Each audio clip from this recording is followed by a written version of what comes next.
ਹਾਂਜੀ, ਜੀ ਆਇਆਂ ਨੂੰ ਜੀ। ਅਸੀਂ ਅੱਜ ਹੀਰ ਵਾਰਿਸ ਸ਼ਾਹ ਦਾ ਬੰਦ 33 ਤੋਂ ਸ਼ੁਰੂ ਕਰਾਂਗੇ ਤੇ ਮੈਂ ਪੜ੍ਹ ਲੈਣਾ 33 ਨੰਬਰ। ਜੀ ਡਾਕਟਰ ਸਾਹਿਬ ਇਜਾਜ਼ਤ। ਜੀ ਜੀ ਪੜੋ। ਹਾਂਜੀ। ਮਸਜਿਦ ਬੈਤਲ ਅਤੀਕ ਮਿਸਾਲ ਆਹੀ, ਖਾਨਾ ਕਾਬਿਓ ਡੋਲ ਉਤਾਰਿਆ ਨੇ, ਗੋਇਆ ਅਕਸਾ ਦੇ ਨਾਲ ਦੀ ਭੈਣ ਦੂਈ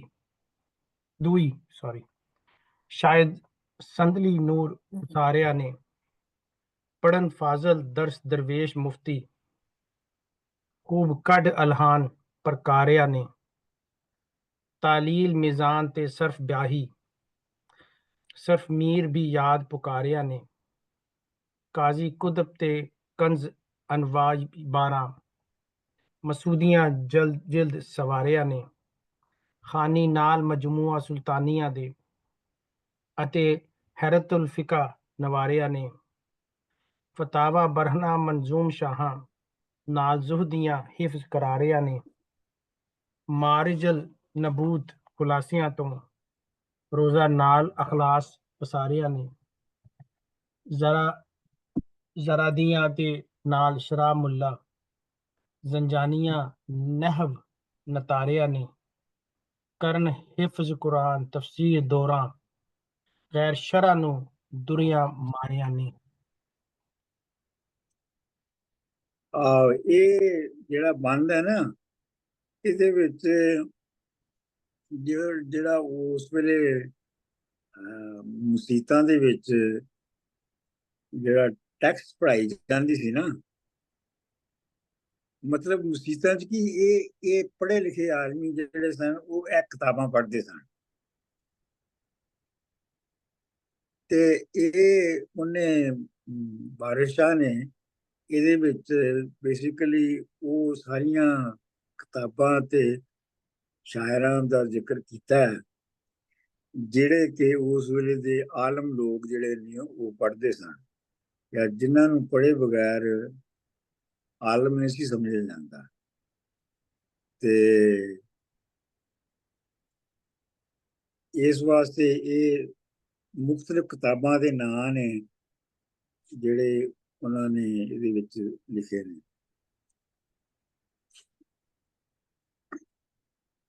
ਅਗਲਾ ਪੜੋ। ਸਰ ਜੀ, ਜਿਹੜੇ ਇੱਕ ਗੱਲ ਕਹਿਣੀ ਸੀ ਕਿ ਵੀ ਜਿਹੜੀਆਂ ਕਿਤਾਬਾਂ ਨੇ, ਜੇ ਥੋੜਾ ਜਿਹਾ ਆਪਾਂ ਸੋਚੀਏ ਇਹਨਾਂ ਦੇ ਬਾਰੇ, ਤੇ ਦੋ ਚੀਜ਼ਾਂ ਨੂੰ ਹੀ ਇਹ ਮੇਨਲੀ ਪ੍ਰੈਪਰੇਸ਼ਨ ਕਰਦੀਆਂ ਨੇ। ਇੱਕ ਤੇ ਫॉर ਜਿੱਦਾਂ ਇਹ ਆਪਣੇ ਰਿਲੀਜੀਅਸ ਵਾਲੇ ਪਾਸੇ ਉਹਦੇ ਲਈ ਤਿਆਰ ਕਰਦੀਆਂ ਨੇ ਕਿ ਵੀ ਤੁਸੀਂ ਉਹ ਕਰੋ, ਤੇ ਦੂਜਾ ਜਿਹੜਾ ਹਕੂਮਤ ਵਕਤ ਦੀ ਜਿਹੜੀ ਨੌਕਰੀ ਕਰਨੀ ਹੈਗੀ, ਜਿੱਦਾਂ ਇਹਨਾਂ ਨੇ ਕਿ ਵੀ ਕਿੱਦਾਂ accounts and this and that, so ਦੋ ਚੀਜ਼ਾਂ ਲਈ ਤਿਆਰ ਕਰਦੇ ਸੀ ਲੋਕਾਂ ਨੂੰ। ਬਿਲਕੁਲ ਬਿਲਕੁਲ।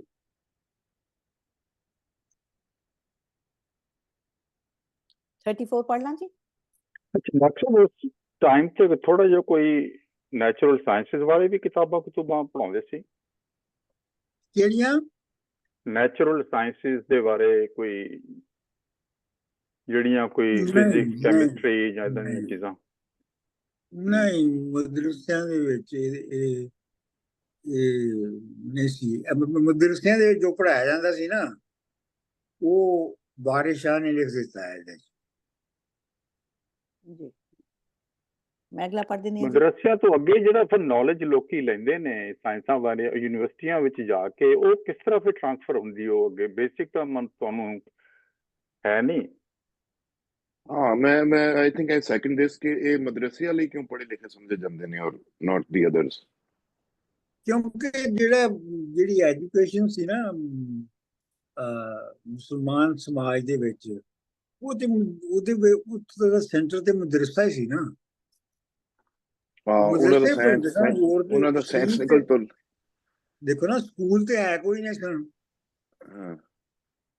ਜਿਵੇਂ ਸਕੂਲ ਆਪਣਾ ਸਾਡੇ ਜ਼ਮਾਨੇ ਦੇ ਵਿੱਚ ਜਿਹੜੇ ਜਿਵੇਂ ਅੰਗਰੇਜ਼ ਦੇ ਆਉਣ ਤੋਂ ਬਾਅਦ ਜਿਵੇਂ ਸਕੂਲ ਬਣੇ, ਉਸ ਤਰ੍ਹਾਂ ਦੇ ਸਕੂਲ ਤੇ ਹੈ ਨਹੀਂ ਸਨ, ਤੇ ਬੇਸਿਕਲੀ ਤੇ ਮਦਰਸੇ ਹੀ ਪੜ੍ਹਾਉਂਦੇ ਸਨ ਨਾ।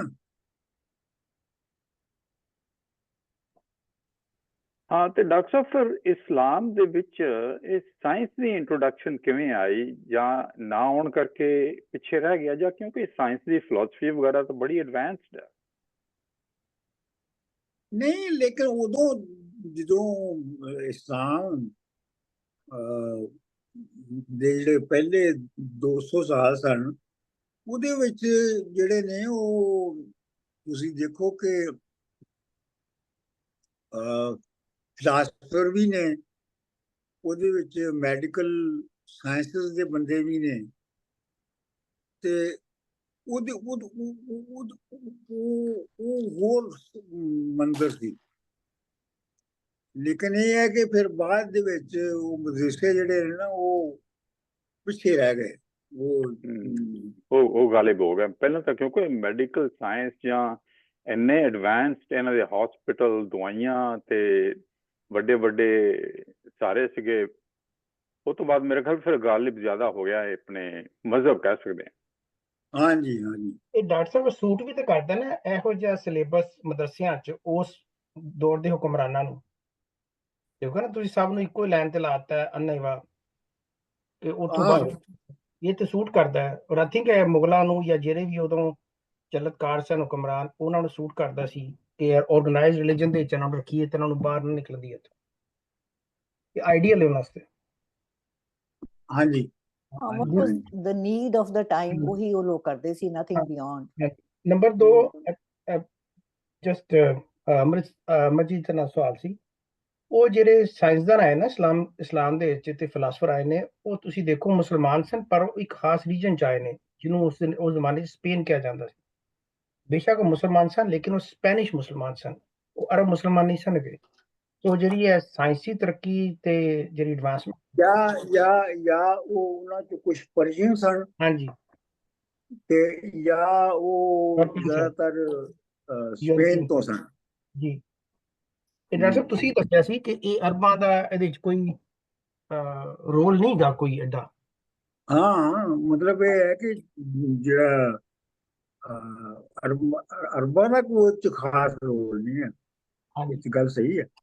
ਹਾਂਜੀ, ਔਰ ਉਹ ਵੀ ਖਾਸ ਪੀਰੀਅਡ ਸੀ ਜਿਹਦੇ 'ਚ ਉਹਨਾਂ ਨੇ ਟਰਾਂਸਲੇਟ ਕਰਕੇ ਗ੍ਰੀਕਸ ਤੋਂ ਤੇ ਰੋਮਨ ਤੋਂ ਤੇ ਉਹਨੂੰ ਐਡਵਾਂਸਮੈਂਟ ਵੀ ਕੀਤੀ। It could also be they happen to be Muslims, not necessarily ਕਿ ਮੁਸਲਮਾਨ ਸਨ ਤੇ ਤਾਂ ਸਾਇੰਸਦਾਨ ਸਨ, ਤੇ ਸਾਇੰਸਦਾਨ ਸਨ but happen to be Muslims, ਔਰ ਤਾਂ ਉਹਨਾਂ ਨੇ ਮਤਲਬ ਮੇਰਾ ਨਹੀਂ ਖਿਆਲ ਇਬਨ ਰੁਸ਼ਦ ਦਾ ਕੋਈ ਤਾਲੁਕ ਸੀ ਨਮਾਜ਼ਾਂ ਨਾਲ।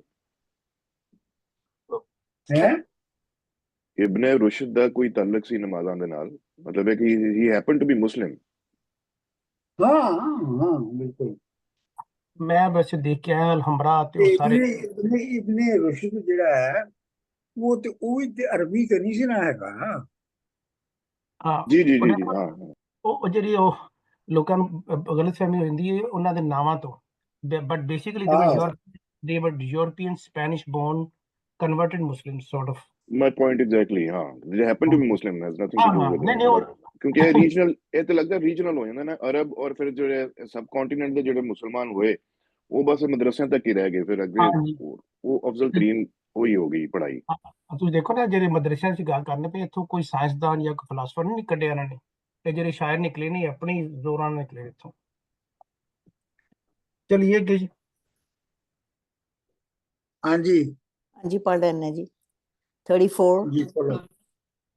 ਇੱਕ ਨਜ਼ਮ ਦੇ ਦਰਸ ਹਰ ਕਰਨ ਪੜ੍ਹਦੇ, ਨਾਮ ਹੱਕ ਅਤੇ ਖਾਲਿਕ ਬਾਰੀਆਂ ਨੇ, ਗੁਲਿਸਤਾਨ ਬੋਸਤਾਨ ਨਾਲ ਬਾਹਰ ਦਾਨਿਸ਼, ਤੂਤੀ ਨਾਮਾ ਤੇ ਰਾਜ਼ਕ ਬਾਰੀਆਂ ਨੇ, ਮਨਸ਼ਾਤ ਨਿਸਾਬ ਤੇ ਅਬੁਲ ਫਜ਼ਲਾਂ, ਸ਼ਾਹਨਾਮਿਓ ਵਾਹਿਦ ਬਾਰੀਆਂ ਨੇ, ਕੁਰਾਨ ਉਸ ਸਾਦੈਨ ਦੀਵਾਨ ਹਾਫਿਜ਼, ਸ਼ੀਰੀ ਖੁਸ਼ਰੂਆਂ ਲੱਖ ਸਵਾਰੀਆਂ ਨੇ। ਇਹ ਉਸ ਵੇਲੇ ਦੀਆਂ ਮਸ਼ਹੂਰ ਕਿਤਾਬਾਂ ਨੇ ਜਿਹੜੀਆਂ ਕਿ ਪੜ੍ਹੀਆਂ ਜਾਂਦੀਆਂ ਸਨ ਮਦਰਸਿਆਂ ਦੇ ਵਿੱਚ, ਹਾਇਰ ਲੈਵਲ ਦੇ ਉੱਤੇ। ਇਹ ਸਾਰੀਆਂ ਕਿਤਾਬਾਂ ਇਹ ਕਿਤਾਬਾਂ ਪੜ੍ਹ ਕੇ ਤੇ ਬੰਦਾ ਪੜ੍ਹਿਆ ਲਿਖਿਆ ਬਣਦਾ ਸੀ।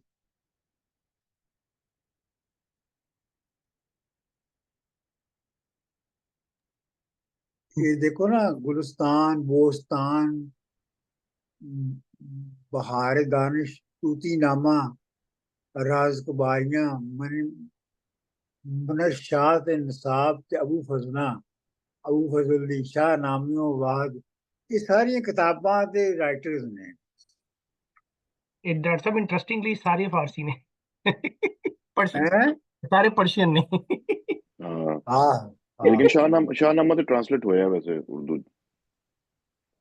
लेकिन ओरिजिनल जो राइटर ने जो सारे सिख हाफिज सारे दा जी जी इंटरेस्टिंग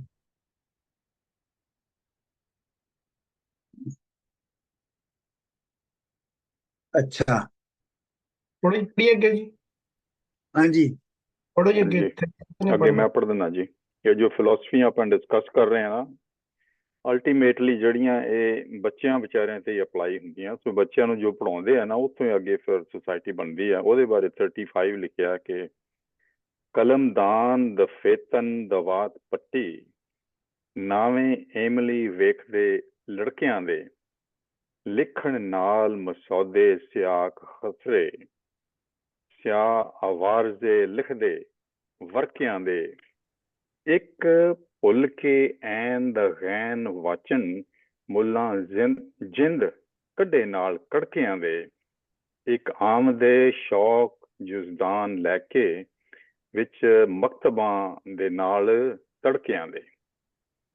हाँ जी हाँ जी कलमदान दफ्तैन दफ्तैन जी है वो फाइल हुंदी है फाइल नूं दफ्तैन कहंदे ने दवात पट्टी दवात ते तुहानूं पता ही है की हुंदी है इंक ते पट्टी जिहड़ी वो अल्फाबेट्स ਦੀ ਜਿਹੜੀ ਹੈ ਉਹ ਕੀਤੀ ਜਾਂਦੀ ਹੈ। ਨਾਵੇਂ ਐਮਲੀ ਵੇਖਦੇ ਲੜਕਿਆਂ ਦੇ, ਤੇ ਉਹ ਆਪਣਾ ਲੜਕਿਆਂ ਦੇ ਜਿਹੜੇ ਉੱਥੇ ਪੜ੍ਹਦੇ ਨੇ ਉਹਨਾਂ ਦੇ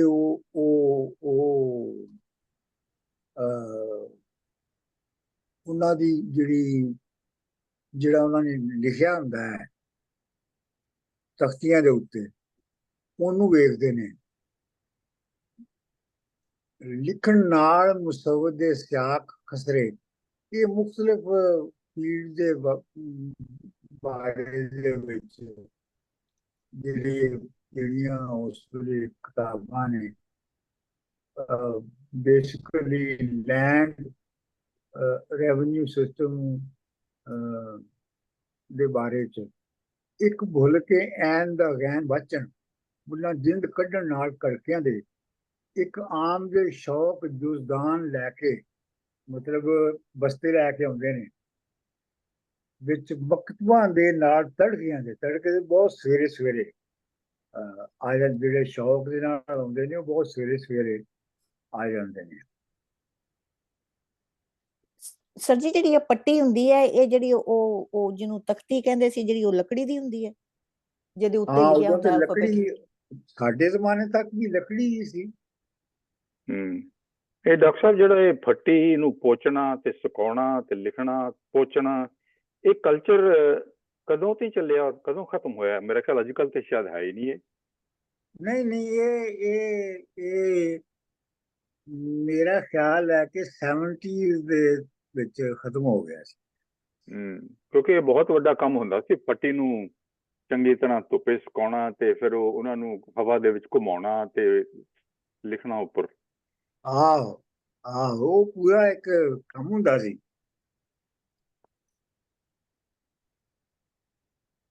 ਚਲੋ ਅਗਲਾ ਪੜੋ।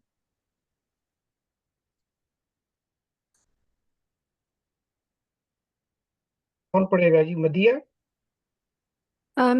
Yeah, sorry I'm late. I'll try. Okay. मुल्ला आखिया चुनिया व्यक्तियां हैं, गैर शरा तू कौन है, दूर हवाए?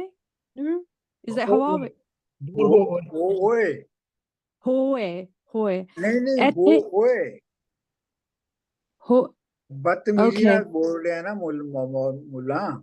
अच्छा होए two words, होए, दूर होए। अच्छा okay हाँ बिल्कुल होए। sorry इथे लुच्चियां दी कोई थां नहीं, पटे दूर कर हक मंजूर ਹੋਏ ਮਤਲਬ ਉਹਦੀ ਹੋ ਜਿਹੜੀ ਬਦਤਮੀਜ਼ੀ ਆ ਉਹ ਕਾਇਮ ਹੈ। अनल हक कहावना कबर करके औरक ਕਿਬਰ मरी ਕਰਕੇ sorry ਕਿਬਰ ਕਰਕੇ oh किबर sorry किबर करके औरक मरी गा वांग मंसूर होए होए होए वारिशा ना हंग दी बास छपे ਹਿੰਗ ਦੀ Hing di boss. Oh yes, I remember Hing from last time. Paver. ਰਸਮ ਸੀ ਵਿੱਚ ਕਫੂਰ ਹੋਵੇ। Yeah. Oh, I remember this famous line. Yeah. Sorry, मैंने सत्यानाश किया. Sorry. ਹਾਂ ਹਾਂ ਹਾਂ ਤੇ ਨਾ ਸੋਹਣਾ ਕੀਤਾ No, you didn't. Absolutely not. ਤੇ ਨਾ ਸੋਹਣਾ ਕੀਤਾ It's the mullah speaking, isn't it? Oh, that's सत्यानाश anyway. Mulla You cannot be as pathetic as Mullah is. ਮੁੱਲਾ ਆਖਿਆ ਚੁੰਡੀਆਂ ਵੇਖਦੇ ਉਹਨੇ ਸਿਰਫ ਵਾਲ ਉਹਦੇ ਦੇਖੇ ਤੇ ਵਾਲਾਂ ਤੋਂ ਉਹਨੇ ਨਤੀਜਾ ਕੱਢ ਲਿਆ। ਮੁੱਲਾ ਨੇ ਮੁੱਲਾ ਆਖਿਆ ਚੁੰਡੀਆਂ ਮਤਲਬ ਵਾਲ ਵੇਖਦਿਆਂ ਹੀ ਗੈਰ ਸ਼ਰਅ ਤੋਂ ਕੌਣ ਹੈ ਦੂਰ ਹੋਵੇ। ਮਤਲਬ ਜਿਹੜਾ ਮੁੱਲਾ ਹੈ ਉਹਦੇ ਲਈ ਜਿਹੜੀ ਬੰਦੇ ਦੀ ਅਪੀਅਰੈਂਸ ਹੈ ਉਹ ਖਾਸ ਤੌਰ ਤੇ ਲੰਮੇ ਵਾਲ ਰੱਖੇ ਨੇ ਤੇ ਉਹ ਬੰਦਾ ਜਿਹੜਾ ਹੈ ਉਹ ਸ਼ਰੀਫ ਆਦਮੀ ਨਹੀਂ ਹੋ ਸਕਦਾ ਕਿਉਂਕਿ ਅਗਲਾ ਮਿਸਰਾ ਦੇਖੋ ਨਾ ਇੱਥੇ ਲੁੱਚਿਆਂ ਦੀ ਕੋਈ ਥਾਂ ਨਹੀਂ।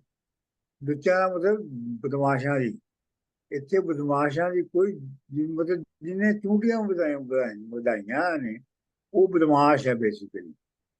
ਪੱਟੇ ਦੂਰ ਕਰ ਮਤਲਬ ਵਾਲ ਕਟਾ ਆਪਣੇ। ਹੱਕ ਮਨਜ਼ੂਰ ਹੋਏ ਇਹਨਾਂ ਦਾ ਹੱਕ ਕਹਾਵਨਾ ਕਿਬਰ ਕਰਕੇ ਤੂੰ ਮਨਸੂਰ ਵਾਂਗੂ ਤੂੰ ਇਹਨਾਂ ਦਾ ਹੱਕ ਕਿ ਮੈਂ ਰੱਬ ਹਾਂ।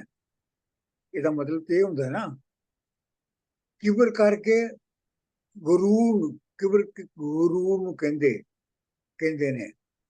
ਉਹ ਇੱਕ ਮਰੇਗਾ ਵਾਂਗ ਮਨਸੂਰ ਮਤਲਬ ਤੂੰ ਹੀ ਮਨਸੂਰ ਵਾਂਗ ਹੀ ਮਰੇਗਾ ਕਿਉਂਕਿ ਤੂੰ ਹੀ ਗਰੂਰ ਦੇ ਵਿੱਚ ਅਨਲ ਹੱਕ ਕਹਿ ਰਹੇ ਹੈ। ਵਾਰਿਸ ਸ਼ਾਹ ਨਾ ਹਿੰਦ ਦੀ ਬਾਸ ਛੁਪੇ ਭਾਵੇਂ ਰਸਮ ਸੀ ਵਿੱਚ ਕਫੂਰ ਹੋਵੇ। ਵਾਰਿਸ ਸ਼ਾਹ ਹਿੰਦ ਦੀ ਜਿਹੜੀ ਬਦਬੂ ਹੈ ਜਾਂ ਬੋ ਹੈ ਉਹ ਨਹੀਂ ਛੁਪਦੀ ਭਾਵੇਂ ਉਹਨੂੰ ਕਫੂਰ ਦੇ ਵਿੱਚ ਲਪੇਟਿਆ ਹੋਵੇ। ਕਫੂਰ ਜਿਹੜਾ ਹੈ ਉਹ ਆਮ ਤੌਰ ਤੇ ਮੁਰਦਿਆਂ ਦੀ ਬੰਦਾ ਮਰਦਾ ਹੈ ਨਾ ਤਾਂ ਕਫੂਰ ਉਸ ਵੇਲੇ ਵਰਤਿਆ ਜਾਂਦਾ ਤਾਂ ਕਿ ਬੋ ਨਾ ਆਵੇ ਵਿੱਚੋਂ। ਕੈਂਫਰ। ਹਾਂ ਬਿਲਕੁਲ। ਇਹ ਡਾਕਟਰ ਸਾਹਿਬ ਦੀ ਗੋਲੀਆਂ ਵੀ ਹੁੰਦੀਆਂ ਸੀ ਜਿਹੜੀਆਂ ਅਸੀਂ ਕੱਪੜਿਆਂ 'ਚ ਰੱਖੀਆਂ ਦੀਆਂ ਸਨ ਪੇਟੀਆਂ 'ਚ ਚਿੱਟੀਆਂ। ਉਹੀ ਹੈ। ਅੱਛਾ ਬੜੀ ਸਟਰੋਂਗ ਸਮੈਲ ਹੁੰਦੀ ਸੀ ਉਹਦੀ। ਜੂਈ ਉਹਦਾ ਪੁਰਾਣੀ ਪੇਟੀ ਖੋਲਣੀ ਰਜ਼ਾਈਆਂ ਦੀ ਪਹਿਲਾ ਕੰਮ ਤੇ ਉਹਦੀ ਖੁਸ਼ਬੂ ਆਣੀ। ਹਾਂ ਇਹਦੇ ਵਿੱਚ ਜਿਹੜਾ ਮੁੱਲਾ ਹੈ ਕਿ ਵੀ ਕਿੰਨੇ ਉਹਦੀ ਸੁਪਰਫਿਸ਼ੀਅਲ ਥਾਟ ਹੈਗੀ ਹੈ, ਕੋਈ ਉਹਦੀ ਡੀਪ ਥਾਟ ਨਹੀਂ ਹੈਗੀ। ਜਸਟ ਅਪੀਅਰੈਂਸ ਵੇਖ ਕੇ ਹੀ ਉਹਨੇ ਆਪਣਾ ਨਤੀਜਾ ਕੱਢ ਲਿਆ ਕਿ ਇਹ ਬੰਦਾ ਐਸਾ ਹੈਗਾ। ਇਸ ਡੈਪਥ ਆਫ ਨੌਲੇਜ ਉਹਦੀ ਆਪਣੀ ਵੀ ਇਹਦਾ ਮਤਲਬ ਸੁਪਰਫਿਸ਼ੀਅਲੀ ਹੈ। ਇਹੋ ਤੇ ਵਾਰਿਸ ਸ਼ਾਹ ਉਹਦੇ ਇਸ ਡਾਇਲਾਗ ਇਹੋ ਤੇ ਕਹਿ ਰਿਹਾ ਨਾ ਕਿ ਜਿਹੜਾ ਮੁੱਲਾ ਹੈ ਉਹਦੀ ਕਿੰਨੀ ਸੁਪਰਫਿਸ਼ੀਅਲ ਸੋਚ ਹੁੰਦੀ ਹੈ ਔਰ ਉਹ ਕਿਵੇਂ ਜ਼ਾਰਾ ਚੀਜ਼ਾਂ ਨੂੰ ਮਾਮੂਲੀ ਚੀਜ਼ਾਂ ਨੂੰ ਵੇਖ ਕੇ ਤੇ ਨਤੀਜਾ ਬੰਦੇ ਦੇ ਬਾਰੇ ਚ ਕੱਢ ਲੈਂਦਾ ਹੈ ਕਿ ਉਹਨੇ ਸਿਰਫ ਵਾਲਾਂ ਤੋਂ ਉਹਦੇ ਮੁੱਲਾ ਆਖਿਆ ਚੁੰਡੀਆਂ ਵੇਖਦੇ ਉਹਨੇ ਜੂ ਹੀ ਉਹਦੇ ਲੰਮੇ ਵਾਲ ਦੇਖੇ ਨਾ ਉੱਥੇ ਉਹਨੇ ਨਤੀਜਾ ਕੱਢ ਲਿਆ ਕਿ ਇਹ ਕੋਈ ਲੁੱਚਾ ਆਦਮੀ ਹੈ। ਗੈਰ ਸ਼ਰਅ ਤੂੰ ਕੌਣ ਹੈ ਦੂਰ ਹੋਵੇ। ਤੇਰੇ ਵਾਲ ਜਿਹੜੇ ਨੇ ਸ਼ਰਅ ਦੇ ਮੁਤਾਬਕ ਨਹੀਂ ਹੈਗੇ। ਇੱਥੇ ਲੁੱਚਿਆਂ ਦੀ ਕੋਈ ਥਾਂ ਨਹੀਂ। ਮਤਲਬ ਉਹ ਸਿਰਫ ਉਹਨੇ ਵਾਲਾਂ ਤੋਂ ਸਾਰੇ ਨਤੀਜੇ ਕੱਢ ਲਏ ਨੇ ਕਿ ਇਹ ਆਦਮੀ ਜਿਹੜਾ ਹੈ ਲੁੱਚਾ ਹੈ, ਬਦਮਾਸ਼ ਹੈ। ਪੱਟੇ ਦੂਰ ਕਰ ਵਾਲ ਕਟਵਾ। ਪਟੇ ਦਾ ਮਤਲਬ ਵਾੜ, ਪਟੇ ਦੂਰ ਕਰ ਹੱਕ ਮਨਜ਼ੂਰ ਹੋਏ ਤੇ ਤਾਂ ਤੂੰ ਹੱਕ ਦੇ ਯਾਨੀ ਖੁਦਾ ਨੂੰ ਮਨਜ਼ੂਰ ਹੋਏਗਾ। ਅਨਲ ਹੱਕ ਕਹਾਵਨਾ ਕਿਬਰ ਕਰਕੇ, ਯਾਨੀ ਤੂੰ ਗਰੂਰ ਦੇ ਵਿੱਚ ਅਨਲ ਹੱਕ ਕਹਿਣਾ ਹੈ ਕਿ ਮੈਂ ਹੱਕ ਹੈ, ਮੈਂ ਖੁਦਾ ਹਾਂ। ਉੜ ਮਰੇਗਾ ਵਾਂਗ ਮਨਸੂਰ ਹੋਏ। ਮਨਸੂਰ ਦੇ ਵਿੱਚ ਇਹ ਇਲਜ਼ਾਮ ਸੀ ਨਾ ਕਿ ਉਹਨੇ ਕਿਹਾ ਸੀ ਅਨਲ ਹੱਕ ਕਿ ਮੈਂ ਹੀ ਹੱਕ ਹੈ। ਹੱਕ ਦਾ ਮਤਲਬ ਮੈਂ ਖੁਦਾ ਹਾਂ। ਵਾਰਿਸ ਸ਼ਾਹ ਨਾ ਹਿੰਗ ਦੀ ਬਾਸ ਛੁਪੇ, ਹਿੰਗ ਦੀ ਜਿਹੜੀ ਬਦਬੂ ਹੈ ਉਹ ਛੁਪਦੀ ਨਹੀਂ ਹੈ, ਭਾਵੇਂ ਉਹਨੂੰ ਕਫੂਰ ਦੇ ਵਿੱਚ ਲਪੇਟਿਆ ਹੋਵੇ। ਸਰ ਜੀ, ਜਿਹੜਾ ਇੱਕ ਲਫ਼ਜ਼ ਲੁੱਚਾ ਇੱਥੇ ਲਿਖਿਆ ਹੋਇਆ ਹੈ, ਲੁੱਚਾ is bad character or is he just a ਬਦਮਾਸ਼, ਜਿਹੜਾ ਕਿ ਵੀ is he a bad character person? ਨਹੀਂ, ਲੁੱਚਾ ਜਿਹੜਾ ਹੈ ਉਹ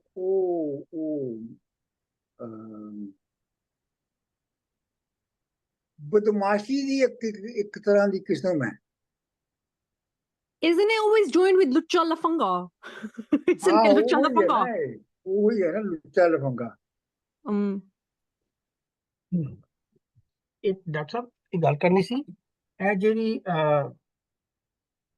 ਵਾਰਿਸ ਸ਼ਾਹ ਜਿਹੜੀ ਲੋਕੀ ਕੰਕਲੂਡ ਕਰ ਲੈਂਦੇ ਨੇ ਲੋਕਾਂ ਦੀ ਜ਼ਾਹਰੀ ਅਪੀਅਰੈਂਸ ਤੋਂ, ਫਿਜ਼ੀਕਲ ਅਪੀਅਰੈਂਸ ਤੋਂ, ਵਾਲਾਂ ਤੋਂ, ਮੁੱਛਾਂ ਤੋਂ, ਕੱਪੜਿਆਂ ਤੋਂ, ਉਹਨੂੰ ਹਰ ਡਾਇਲੋਗ ਦੇ ਵਿੱਚ ਨਾ ਨਿੰਦਦਾ ਪਿਆ, ਹਰ ਜਗ੍ਹਾ ਤੇ ਉਹਦੀਆਂ ਭਰਜਾਈਆਂ ਉਹਦੀ ਅਪੀਅਰੈਂਸ ਨੂੰ ਨਿੰਦਦੀਆਂ ਨੇ ਕਿ ਤੂੰ ਕੁੜੀਆਂ ਮਗਰ ਲਾਈਆਂ ਨੇ ਸੋਹਣਾ ਹੋ ਕੇ, ਹਾਲਾਂਕਿ ਉਹਦਾ ਕੋਈ ਐਵੀਡੈਂਸ ਕੋਈ ਨਹੀਂ ਹੈਗਾ, ਲੇਕਿਨ ਉਹ ਰੈਫਰ ਕਰਦੀਆਂ ਪਈਆਂ ਨੇ। ਤੇ ਉਹ ਦਿਸ ਇਜ਼ ਵੈਰੀ ਇੰਟਰਸਟਿੰਗ, ਮੈਂ ਨੋਟ ਕਰਨਾ ਪਿਆ ਹਰ ਡਾਇਲੋਗ ਦੇ ਵਿੱਚ ਨਾ। ਅੱਗੇ ਹੀਰ ਦੇ ਡਾਇਲੋਗ ਵੀ ਆਏਗਾ, ਉੱਥੇ ਵੀ ਕਹੇਗਾ ਕਿ ਤੂੰ ਜ਼ੁਬਾਨ ਤੇ ਕੈਰੈਕਟਰ ਨੂੰ ਜਾਂਚ ਤੇ ਤੂੰ ਅਪੀਅਰੈਂਸ ਤੇ ਨਾ ਜਾ। So that is very interesting. ਹਾਂ, ਮਤਲਬ ਇਹ ਹੈ ਕਿ ਜਿਹੜਾ ਵਾਰਿਸ ਸ਼ਾਹ ਹੈ ਉਹ ਜਿਹੜਾ ਐਸਟੈਬਲਿਸ਼ਮੈਂਟ ਦੇ ਮੁਖਤਲਿਫ ਕਰੈਕਟਰਸ ਨੇ ਉਹ ਤੇ ਜਿਹੜੇ ਨੇ ਉਹ ਜ਼ਾਹਰਨ ਨੂੰ ਵੇਖਦੇ ਨੇ ਨਾ, ਉਹ ਉਹਦੀ ਅਸਲੀਅਤ ਨੂੰ ਥੋੜ੍ਹਾ ਹੀ ਦੇਖਦੇ ਨੇ। ਔਰ ਦੂਸਰਾ ਡਾਕਟਰ ਸਾਹਿਬ ਇੱਕ ਬੜੀ ਕੰਟਰੋਵਰਸ਼ੀਅਲ ਦੀ ਚੀਜ਼ ਹੈ ਕਿ ਅਰਬਾਂ ਦੇ ਵਿੱਚ ਲੰਮੇ ਵਾਲ ਰੱਖਣਾ ਤੇ ਦਾੜੀ ਰੱਖਣਾ ਉਹ ਇੱਕ ਐਸਟੈਬਲਿਸ਼ਡ ਨੋਰਮ ਹੈਗਾ ਸੀ, ਲੇਕਿਨ ਤੁਸੀਂ ਦੇਖੋ ਜੋ ਹੀ ਜਿਓਗ੍ਰਾਫਿਕਲੀ ਅਸੀਂ ਇੱਥੇ ਆਉਂਦੇ ਹਾਂ ਤੇ ਮੁੱਲਾ ਕਹਿ ਰਿਹਾ ਨਹੀਂ ਤੂੰ ਪੱਟ ਨਹੀਂ ਢੱਕ ਸਕਦਾ। That is also very interesting. ਆਹੋ, ਲੇਕਿਨ ਉਹ ਜਿਹੜੇ ਪਟੇ ਹੈ ਨਾ, ਪਟੇ ਤੇ ਜਿਹੜੀ ਸ਼ਹਿਰੀ ਵਾਲ ਨੇ ਨਾ ਉਹ ਮੁਖਤਲਿਫ ਨੇ ਨਾ। ਉਹ ਸ਼ਹਿਰੀ ਵਾਲ ਜਿਹੜੇ ਨੇ ਉਹ ਵੀ ਪਟੇ ਉਹਦੇ ਚ ਵੀ ਹੁੰਦੇ ਨੇ, ਲੇਕਿਨ ਉਹ ਇੱਕ ਖਾਸ ਤਰੀਕੇ ਨਾਲ ਥੱਲੇ ਕਤਰੇ ਹੁੰਦੇ ਨੇ। ਹਾਂਜੀ, ਠੀਕ ਹੈ, ਠੀਕ। ਸਰ ਜੀ, ਇਹ ਤੇ ਸਾਰੀ ਸੁਸਾਇਟੀ ਤੁਹਾਨੂੰ ਜਿਹੜੀ ਹੈਗੀ ਆ ਉਹ ਤੁਹਾਡੀ ਫਿਜ਼ੀਕਲ, ਤੁਹਾਡੀ ਪਹਿਲੀ ਅਪੀਅਰੈਂਸ ਤੋਂ ਹੀ ਜੱਜ ਕਰਦੀ ਹੈ ਨਾ। ਦਿਸ ਇਜ਼ ਆਲਸੋ ਮੁੱਲਾ ਜਾਂ ਵਟਐਵਰ, ਪਰ ਸਾਰੀ ਸੁਸਾਇਟੀ ਦਾ ਵੀ ਤੇ ਇਹੀ ਹਾਲ ਹੈ ਨਾ। Your appearance is what they perceive। ਬਿਲਕੁਲ ਸਰ ਜੀ, ਜਿਹੜਾ ਉਹ ਹੈਗਾ ਕਾਲੇ ਮੇਰੇ ਕੱਪੜੇ ਕਾਲਾ ਮੇਰਾ ਵੇਸ, ਗੁਣ ਹੀ ਭਰਿਆ ਮੈਂ ਫਿਰਾਂ ਲੋਕ ਕਹਿਣ ਦਰਵੇਸ਼, ਗੁਨਾਹੀ ਫਿਰਿਆ ਮੈਂ ਫਿਰਾਂ, ਇਹ ਉਹ ਵੀ ਇੱਥੇ ਟੁੱਟੇਗਾ ਨਾ। ਲੋਕ ਕਹਿਣ ਦਰਵੇਸ਼, ਲੋਕ ਕਹਿਣ ਦਰਵੇਸ਼। ਅੱਛਾ ਡਾਕਟਰ ਸਾਹਿਬ, ਜਿਹੜੀ ਅਖੀਰਲੀ ਲਾਈਨ ਇੱਕ ਨੈਚੁਰਲ ਜਾਂ ਸਦੀਵੀ ਸੱਚਾਈ ਦੀ ਉਹਨਾਂ ਨੇ ਵਾਰਿਸ ਸ਼ਾਹ ਨੇ ਫਿੱਟ ਕੀਤੀ ਹੈ ਇਹਦੇ 'ਚ ਕਿ ਵਾਰਿਸ ਸ਼ਾਹ ਨਾ ਹਿੰਗ ਦੀ ਬਾਸ ਛੁਪਦੀ ਭਾਵੇਂ ਰਸਮਸੀ ਵਿੱਚ ਕਾਫੂਰ ਦੇ ਹੋ, ਕਿ ਇਹ ਅਸਲੀ ਸੱਚਾਈ ਆ ਵਾਰਿਸ ਨੇ ਲਿਖ ਦਿੱਤਾ, ਪਰ ਇਹ ਸੱਚਾਈ ਨੂੰ ਤੁਸੀਂ ਛੁਪਾ ਨਹੀਂ ਸਕਦੇ, ਭਾਵੇਂ ਉਹ ਇੰਪਲਾਈ ਕਰਦੇ ਹੋ ਕਿ ਰਾਂਝੇ ਦੀ ਡੁਪਲਿਸਿਟੀ ਆ ਜਾਂ ਕਿ ਖੁਦ ਮੁੱਲਾਂ ਦੀ ਡੁਪਲਿਸਿਟੀ ਵੀ ਆ। ਇਹ ਸੱਚਾਈ ਦੋਹਾਂ ਤੇ ਵਰਤ ਸਕਦੀ ਹੈ। ਬਿਲਕੁਲ ਬਿਲਕੁਲ, ਕਿ ਮੁੱਲਾਂ ਵਿੱਚੋਂ ਹੋ ਰਿਹਾ ਉੱਪਰੋਂ ਹੋ ਰਿਹਾ, ਰਾਂਝੇ ਨੂੰ ਵੀ ਕਹਿ ਰਿਹਾ ਕਿ ਤੂੰ ਵਿੱਚੋਂ ਹੋ ਰਿਹਾ ਤੇ ਉੱਪਰੋਂ ਹੋ ਰਿਹਾ। ਸਹੀ ਹੈ।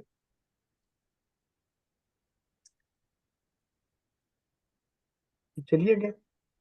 हाँ जी, कौन पढ़ेगा? वाजिद साहब,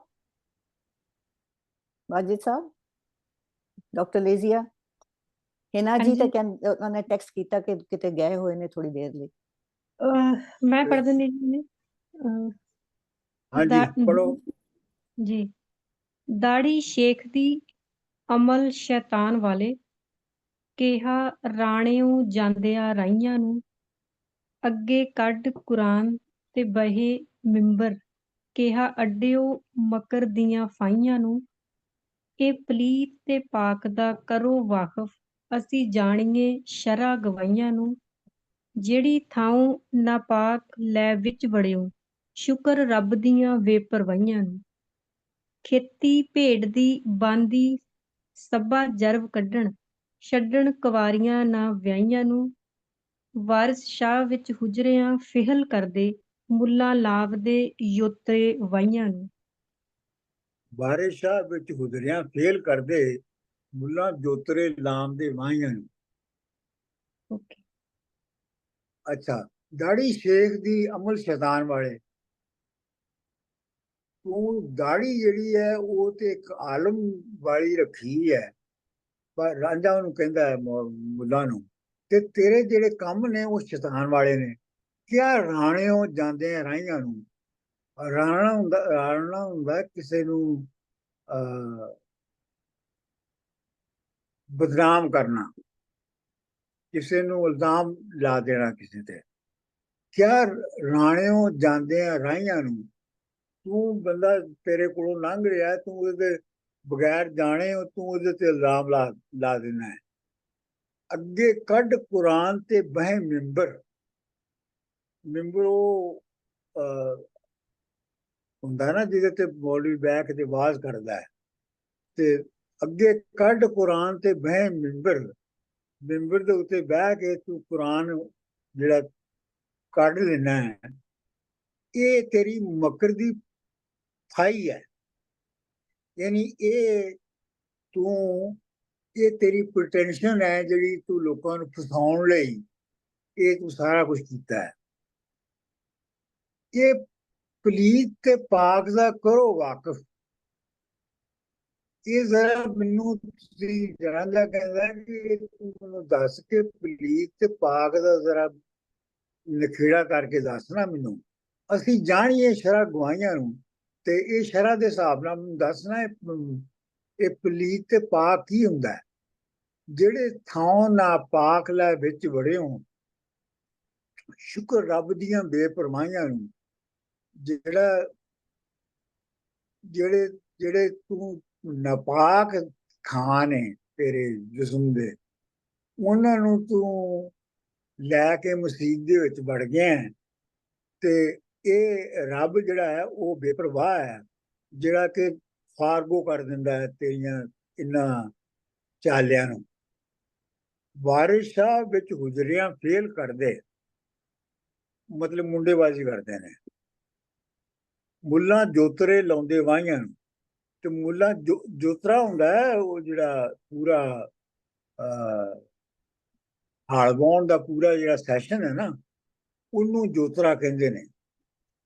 ਤੇ ਵਾਰਿਸ ਸ਼ਾਹ ਵਿੱਚ ਹੁਜਰਿਆਂ ਫੇਲ ਕਰਦੇ, ਵਾਰਿਸ ਸ਼ਾਹ ਇਹ ਜਿਹੜੇ ਮੁੱਲਾ ਨੇ ਇਹ ਹੁਜਰਿਆਂ ਦੇ ਵਿੱਚ ਫੇਲ ਕਰਨ ਦਾ ਮਤਲਬ ਸਖਤ ਕਰਦੇ ਨੇ। ਮੁੱਲਾ ਜੋਤਰੇ ਲਾਉਂਦੇ ਵਾਹੀਆਂ ਨੂੰ, ਤੇ ਮੁੱਲਾ ਜਿਹੜੇ ਨੇ ਉਹਨਾਂ ਦਾ ਜੋਤਰਾ ਇਹੋ ਹੀ ਹੈ ਕਿ ਉਹ ਹੁਜਰਿਆਂ ਵਿੱਚ ਆਪਣਾ ਫੇਰ ਕਰਨ। ਫੇਲ ਦਾ ਮਤਲਬ ਹੈ ਸੈਕਸੁਅਲ ਇੰਟਰਕੋਰਸ।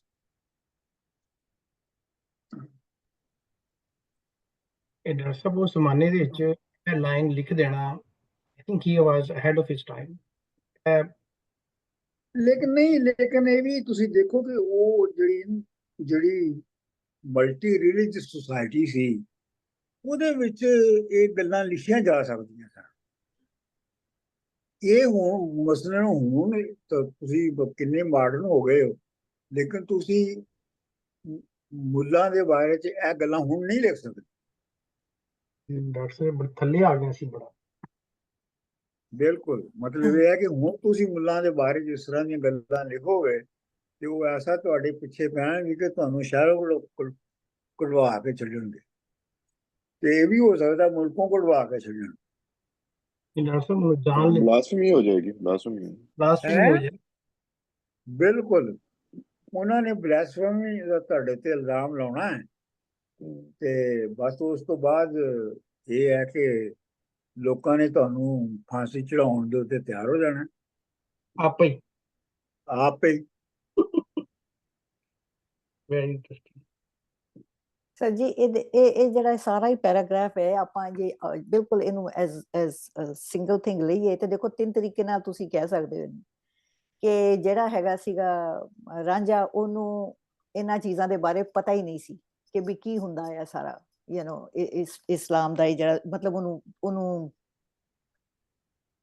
ਨਹੀਂ, that would probably be in the next session ਕਿ ਵੀ ਉਹ ਇਹਨੂੰ ਮਜ਼ਾਕ ਕਰ ਰਿਹਾ ਹੈ, he is baiting him, that's what I was trying to say, ਕਿ ਉਹਨੂੰ ਬੇਟ ਕਰ ਰਿਹਾ ਹੈ ਉਹਨੂੰ, ਕਿ ਆਪਣੇ ਆਪ ਹੀ ਉਹ ਮਤਲਬ ਜਿਹੜੇ ਮੁੱਲਾ ਨੂੰ ਬੇਟ ਕਰ ਰਿਹਾ।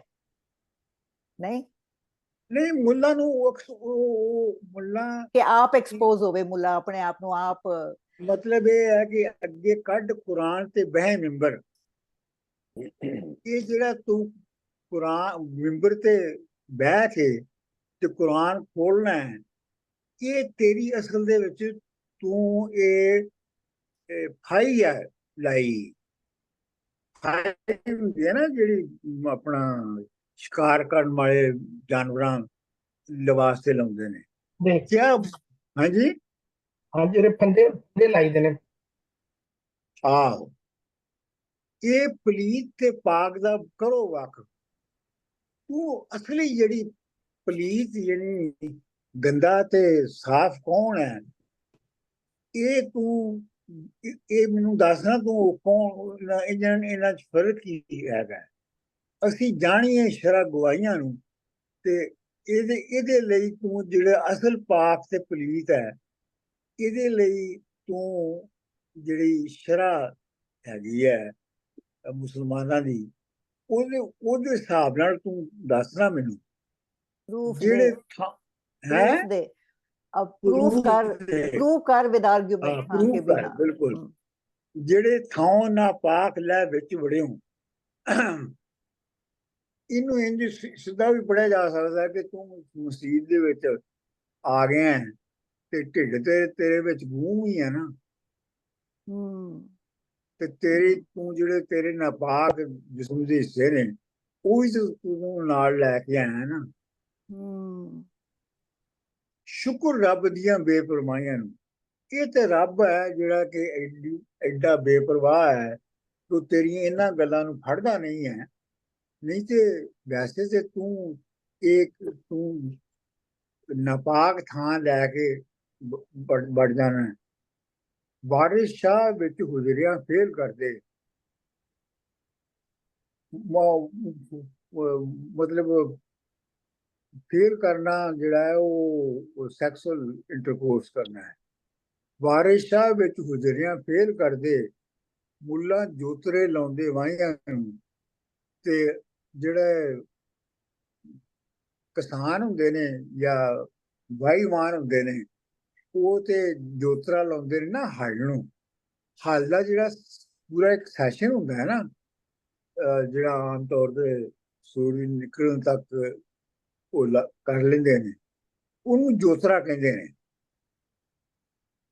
ਮੁੱਲਾ ਜੋਤਰੇ ਲਾਉਂਦੇ ਵਾਹੀਆਂ ਨੂੰ, ਤੇ ਮੁਲਾਣਿਆਂ ਦਾ ਜਿਹੜਾ ਜੋਤਰਾ ਹੈ ਉਹ ਇਹ ਹੈ ਕਿ ਉਹ ਹੁਜਰਿਆਂ ਵਿੱਚ ਜਿਹੜੇ ਆ ਮੁੰਡਿਆਂ ਦੇ ਨਾਲ ਫੇਲ ਕਰ। ਸਰ ਬੇਪਰਵਾਹੀਆਂ ਇੱਥੇ ਓਵਰਲੁੱਕ ਹੁੰਦਾ ਨਾ, ਹੀ ਇਜ਼ ਓਵਰਲੁਕਿੰਗ ਯੋਰ ਸ਼ਾਰਟਕਮਿੰਗਸ। ਹਾਂ, ਬਿਲਕੁਲ। It's not that he doesn't care, but he's just overlooking your shortcomings. ਇਹ ਫਰਕ ਹੈ ਨਾ। ਅੱਛਾ ਡਾਕਟਰ ਸਾਹਿਬ, ਇਹਨੂੰ ਇੱਕ ਦੋ ਤਰੀਕੇ ਨਾਲ ਦੇਖ ਸਕਦੇ ਹਾਂ। ਇੱਕ ਤਾਂ ਲਿਟਰਲੀ ਜੇ ਸਟੋਰੀ ਦੇ ਹਿਸਾਬ ਨਾਲ ਦੇਖੋ ਕਿ ਅਣਜਾਣ ਜਿਹਾ ਇੱਕ ਯੰਗ ਮੁੰਡਾ ਜਿਹੜਾ, ਉਹਦੇ ਸਟੋਰੀ ਦੇ ਵਿੱਚੋਂ ਵਾਰਿਸ ਸ਼ਾਹ ਨੇ ਇੱਦਾਂ ਦੀਆਂ ਮਤਲਬ ਫਿਲੋਸੋਫੀਕਲ ਗੱਲਾਂ ਕਢਾ ਕੇ ਮਤਲਬ ਦੱਸ ਦਿੱਤੀਆਂ, ਪਰ ਇਹ ਅਸਲੀ ਵਾਰਿਸ ਸ਼ਾਹ ਹੀ ਇੱਕ ਬੋਲ ਰਿਹਾ ਔਰ ਇੱਕ ਵੱਡਾ ਕੈਰੈਕਟਰ ਮਾਰ ਰਿਹਾ ਇਸ ਰਾਂਝੇ ਨੂੰ। ਲਿਟਰਲੀ ਤਾਂ ਗੱਲ ਜਿਹੜੀ ਹੈ ਬੜੀ ਮਤਲਬ ਅਣਸੁਣੀ ਜਿਹੀ ਲੱਗਦੀ ਹੈ ਕਿ ਇੱਦਾਂ ਕਰਨਾ ਬੜਾ ਮੁਸ਼ਕਲ ਹੈ ਅਣਜਾਣ ਜਿਹਾ ਬੰਦੇ ਨੂੰ, ਜਿਹਨੂੰ ਕਿ ਬਹੁਤਾ ਗਿਆਨ ਨਹੀਂ। ਪਰ ਵਾਰਿਸ ਸ਼ਾਹ ਆਪਣੀਆਂ ਵਿੱਚ ਜਿਹੜਾ ਫਿਲਾਸਫੀ ਅੜਾ ਰਿਹਾ ਨਾ, ਅਸਲੀ ਗੱਲ ਉਹ ਹੈ। ਅਸਲੀ ਗੱਲ ਇਹੋ ਹੀ ਹੈ ਨਾ ਕਿ ਵਾਰਿਸ ਸ਼ਾਹ ਜਿਹੜਾ ਹੈ ਉਹਨੇ ਰਾਂਝੇ ਦੀ ਜਿਹੜਾ ਐਵੋਲੂਸ਼ਨ ਹੈ ਉਹਦੇ ਥਰੂ ਉਹਨੇ ਮੁxtਲਿਫ ਜਿਹੜੇ ਸੁਸਾਇਟੀਜ਼ ਐਂਡ ਇੰਸਟੀਟਿਊਸ਼ਨਸ ਨੇ ਉਹਨਾਂ ਨੂੰ ਨੰਗਾ ਕੀਤਾ ਹੈ ਨਾ। ਇਹ ਪਹਿਲਾ ਜਿਹੜਾ ਸ਼ਿਕਾਰ ਹੈ ਉਹਦਾ ਉਹ ਮੁੱਲਾ ਹੈ। ਅੱਗੇ ਤੁਸੀਂ ਜਾਓਗੇ ਤੇ ਮੁੱਲਾ ਵੀ ਉਸ ਤਰ੍ਹਾਂ ਦੀਆਂ ਗੱਲਾਂ ਕਰੇਗਾ, ਫਿਰ ਹੋਰ ਦੂਜੇ ਤੀਜੇ, ਤੇ ਉਹ ਰਾਂਝੇ ਦੇ ਥਰੂ ਜਿਹੜੀ ਸੁਸਾਇਟੀ ਦੇ ਮੁxtਲਿਫ ਹਿੱਸੇ ਨੇ ਔਰ ਕਰੈਕਟਰਸ ਨੇ ਉਹਨਾਂ ਨੂੰ ਉਹ ਤੁਹਾਡੇ ਸਾਹਮਣੇ ਨੰਗਾ ਕਰਦਾ ਹੈ ਨਾ। ਬਿਲਕੁਲ, ਇਹ ਸਟੋਰੀ ਤੋਂ ਪਿੱਛੇ ਹਟ ਕੇ ਦੇਖਣ ਦੀ ਜਿਹੜੀ ਗੱਲ ਹੈ ਨਾ, ਉਹ ਬਹੁਤ ਵੱਡੀ ਗੱਲ ਹੈ। ਸਟੋਰੀ ਤਾਂ ਖੈਰ ਜਿੱਧਰ ਨੂੰ ਜਾਂਦੀ ਹੈ। ਵਾਰਿਸ ਸ਼ਾਹ ਲਈ ਜਿਹੜੀ ਸਟੋਰੀ ਤੇ ਦੇਖੋ ਨਾ, ਸਟੋਰੀ ਤੇ ਉਸ ਵੇਲੇ ਤੱਕ ਜਿਹੜੀ ਮੌਜੂਦ ਸੀ, ਲੋਕਾਂ ਨੂੰ ਹੀਰ ਰਾਂਝੇ ਦਾ ਕਿੱਸਾ ਪਤਾ ਸੀ, ਤੇ ਇਸੇ ਲਈ ਵਾਰਿਸ ਸ਼ਾਹ ਨੇ ਸ਼ੁਰੂ ਦੇ ਵਿੱਚ ਕਿਹਾ ਸੀ ਨਾ ਕਿ ਕਿੱਸਾ ਹੀਰ ਦਾ ਨਵਾਂ ਬਣਾਈਏ ਜੀ। ਮਤਲਬ ਇਹ ਕਿ ਕਿੱਸਾ ਆਲਰੇਡੀ ਮੌਜੂਦ ਹੈਗਾ, ਲੇਕਿਨ ਅਸੀਂ ਨਵੇਂ ਢੰਗ ਦੇ ਨਾਲ ਬਣਾਉਂਦੇ ਹਾਂ, ਇਹਨੂੰ ਰੀਰਾਈਟ ਕਰਨੇ ਆ, ਰੀਕ੍ਰੀਏਟ ਕਰਨੇ ਆ। Story is just a vehicle. ਇਹੀ ਮੈਨੂੰ ਦੱਸੋ ਕਿ ਜਿੱਦਾਂ ਵਾਰਿਸ ਸ਼ਾਹ ਨੇ ਹੀਰ ਲਿਖ ਕੇ ਖਤਮ ਕਰਕੇ ਆਪਣੇ ਦੱਸਦੇ ਕਿ ਮੁਰਸ਼ਿਦ ਦੇ ਕੋਲ ਗਿਆ ਤੇ ਉਹਨੂੰ ਸੁਣਾਈ, ਤੇ ਉਹ ਕਹਿੰਦਾ ਕਿ ਤੂੰ ਕੀ ਇਹ ਮੁੰਜ ਦੀ ਰੱਸੀ ਦੇ ਵਿੱਚ ਹੀਰੇ ਮੋਤੀ ਪਰੋ ਕੇ ਲੈ ਕੇ ਆ ਗਿਆ। ਇਹਦਾ ਮਤਲਬ ਇਹੀ ਆ ਕਿ ਕਿਸੇ ਪਿੱਟੀ ਪੁਰਾਣੀ ਸਟੋਰੀ ਦੇ ਵਿੱਚ ਤੂੰ ਐਡੀ ਵੱਡੀ ਫਿਲਾਸਫੀ ਫਸਾ ਕੇ ਆ ਗਿਆ।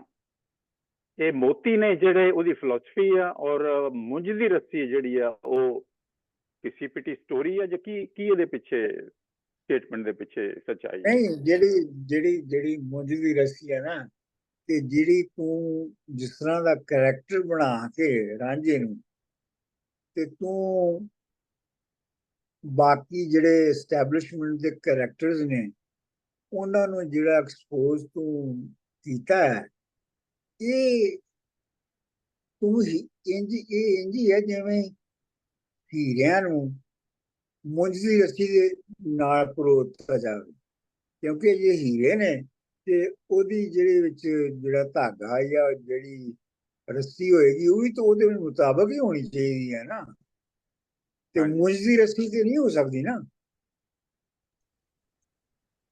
ਯਾਨੀ ਕਿ ਕੈਰੈਕਟਰਸ ਵੀਕ ਨੇ ਕਿ ਜਿਹੜੀ ਉਹਦੀ ਜਿਹੜੀ ਹੈਗੀ ਆ ਉਹਦੀ ਜ਼ਬਾਨ ਵੀਕ ਹੈ, ਮਤਲਬ ਕਿ ਮੁੰਜ ਦੀ ਰੱਸੀ ਹੈ, ਕਿ ਵੀ ਜਿਹੜੇ ਉਹਦੇ ਕੈਰੈਕਟਰਸ ਤੂੰ ਜਿੱਦਾਂ ਇਹ ਕਹਿ ਰਹੇ ਸੀ ਅਮਰ, ਕਿ ਵੀ ਉਹ ਕਹਾਣੀ ਕਿਸੇ ਪਿੱਟੀ ਹੈਗੀ ਹੈ, ਕਿ ਜਾਂ ਤੂੰ ਕੈਰੈਕਟਰਸ ਨੂੰ ਸਟਰੋਂਗ ਨਹੀਂ ਬਣਾਇਆ। ਇਹ ਕੀ ਹੋਈ ਫਿਰ ਗੱਲ? ਨਹੀਂ, ਗੱਲ ਇਹ ਹੋਈ ਨਾ ਹੈ ਮੁੰਜ ਦੀ ਰੱਸੀ। ਮੈਂ ਕਈਆਂ ਨੂੰ ਕਹਿੰਦਿਆਂ ਸੁਣਿਆ ਕਿ ਤੂੰ ਜਦੋਂ ਸੁਣਾਇਆ ਐਡੀ ਵੱਡੀ ਫਿਲਾਸਫੀ ਨੂੰ, ਤੇ ਉਹ ਕਹਿੰਦੇ ਤੂੰ ਕੀ ਇਹ ਆਮ ਬੋਲੀ ਜਿਹੜੀ ਪੰਜਾਬੀ ਪੇਂਡੂਆਂ ਦੀ ਬੋਲੀ ਦੇ ਵਿੱਚ ਲਿਖ ਕੇ ਐਡੀ ਵੱਡੀ ਫਿਲਾਸਫੀ ਆ ਗਿਆ, ਇਹ ਇਸੇ ਤਰ੍ਹਾਂ ਹੀ ਆ ਜਿੱਦਾਂ ਕਿ ਮੁੰਜ ਦੀ ਰੱਸੀ ਵਿੱਚ ਹੀਰੇ ਮੋਤੀ ਪਰੋ ਲਿਆ। ਕਈ ਇਹ ਕਹਿੰਦੇ ਨੇ ਕਿ ਪੰਜਾਬੀ ਦੀ ਜਗ੍ਹਾ ਕੋਈ ਪਰਸ਼ੀਅਨ ਜਾਂ ਹੋਰ ਐਡਵਾਂਸ ਲੈਂਗੁਏਜ 'ਚ ਲਿਖਦਾ।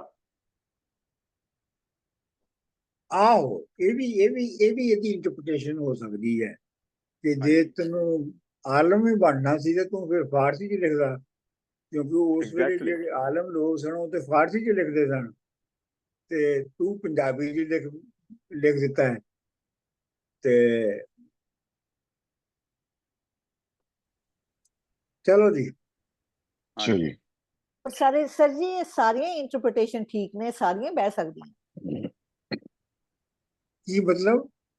ਇਹ ਜਿਹੜੀ ਇੱਕ ਤਾਂ ਜ਼ਬਾਨ ਦੀ ਇਹ ਮੁੰਜ ਦੀ ਰੱਸੀ ਹੈ, ਸੈਕੰਡਲੀ ਕਿ ਵੀ ਜਿਹੜੀ ਤੇਰੀ ਕਹਾਣੀ ਹੈ ਉਹ ਬੜੀ ਆਮ ਔਰ ਕੋਈ ਉਹਦੇ 'ਚ ਕੋਈ ਖਾਸ ਮਤਲਬ ਨਵੀਂ ਚੀਜ਼ ਨਹੀਂ, ਤੇ ਥਰਡਲੀ ਕਿ ਵੀ ਤੇਰੇ ਕੈਰੈਕਟਰਸ ਵੀ ਕੋਈ ਆਮ, ਮਤਲਬ ਇਹ ਹੈ ਕਿ ਇੱਕ ਆਮ ਚਾਲੂ ਕਹਾਣੀ ਦੇ ਥਰੂ ਤੂੰ ਜਿਹੜਾ ਹੈ ਉਹ ਡੀਪਰ ਫਿਲਾਸਫੀ ਨੂੰ ਬਿਆਨ ਕੀਤਾ ਆਪਣੀ। ਸੋ ਸਾਰੀਆਂ ਗੱਲਾਂ ਬਹਿ ਜਾਂਦੀਆਂ। ਹਾਂਜੀ, ਸਾਰੇ ਰੱਬ ਦੇ ਮਸਜਿਦਾਂ ਹੁੰਦੀਆਂ ਨੇ, ਇੱਥੇ ਗੈਰ ਸ਼ਰਅ ਨਹੀਂ ਵਾੜੀਏ ਹੋਏ, ਕੁੱਤਾ ਅਤੇ ਫਕੀਰ ਪਲੀਤ ਹੋਵੇ, ਨਾਲ ਦੁਨੀਆਂ ਬਣ ਕੇ ਮਾਰੀਏ ਹੋਏ, ਤਾਰਕ ਹੋ ਸਲਾਦ ਦਾ ਪੱਟੇ ਰੱਖੇ, ਲੱਭਾਂ ਵਾਲਿਆਂ ਮਾਰ ਪਿਛਾੜੀਏ ਹੋਏ, ਨੀਵਾਂ ਕੱਪੜਾ ਹੋਵੇ ਤਾਂ ਪਾੜ ਸਟੀਏ, ਲੱਭਾਂ ਹੋਣ ਦਰਾਜ਼ ਤਾਂ ਸਾੜੀਏ ਓਏ। ਜਿਹੜਾ ਫਿਕਾ ਅਸੂਲ ਦਾ ਨਹੀਂ ਵਾਕਿਫ, ਉਹਨੂੰ ਚਾਹ ਅਸੂਲੀ ਉੱਤੇ ਚਾੜੀਏ ਓਏ। ਵਾਰਿਸ ਸ਼ਾਹ ਖੁਦਾਏ ਦੇ ਦੁਸ਼ਮਣਾਂ ਨੂੰ ਦੂਰੋਂ ਕੁੱਤਿਆਂ ਵਾਂਗ ਢਿਰਕਾਰੀਏ ਓਏ। ਹਾਂਜੀ, ਘਰ ਰੱਬ ਦੇ ਮਸਜਿਦਾਂ ਹੁੰਦੀਆਂ ਨੇ, ਇੱਥੇ ਗੈਰ ਸ਼ਰ੍ਹਾ ਨਹੀਂ ਬਾੜੀਏ ਹੋਏ।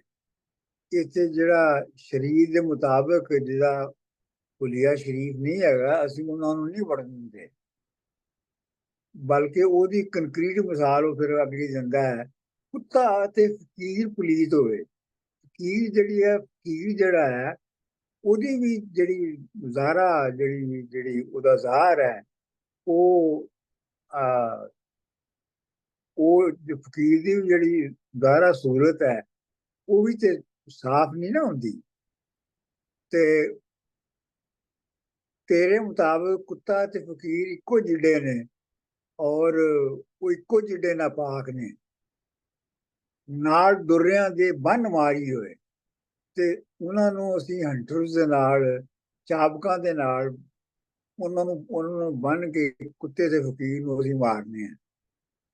ਤਾਰਕ ਹੋ ਸਲਵਾਤ ਦਾ ਪਟੇ ਰੱਖੇ। ਸਲਵਾਤ ਦਾ ਮਤਲਬ ਹੈ ਨਮਾਜ਼, ਤਾਰਕ ਦਾ ਮਤਲਬ ਅਬੈਂਡਨ ਕਰਕੇ। ਤੂੰ ਨਮਾਜ਼ ਨੂੰ ਅਬੈਂਡਨ ਕਰਕੇ ਤੇ ਇਹ ਜਿਹੜੇ ਵਾਲ ਲੰਮੇ ਰੱਖੇ ਨੇ, ਪਟੇ ਰੱਖੇ, ਲਬਾਂ ਵਾਲਿਆਂ ਮਾਰ ਪਛਾੜੀਏ। ਲਬਾਂ ਜਿਹੜੀਆਂ ਉਹ ਮੁੱਛਾਂ, ਤੇ ਇਹ ਜਿਹੜੀਆਂ ਮੁੱਛਾਂ ਰੱਖ ਲੈਂਦੇ ਨੇ, ਇਹਨਾਂ ਨੂੰ ਅਸੀਂ ਵੀ ਮਾਰਨੇ ਆ। ਨੀਵਾਂ ਕੱਪੜਾ ਹੋਵੇ ਤਾਂ ਪਾੜ ਸੁੱਟੀਏ।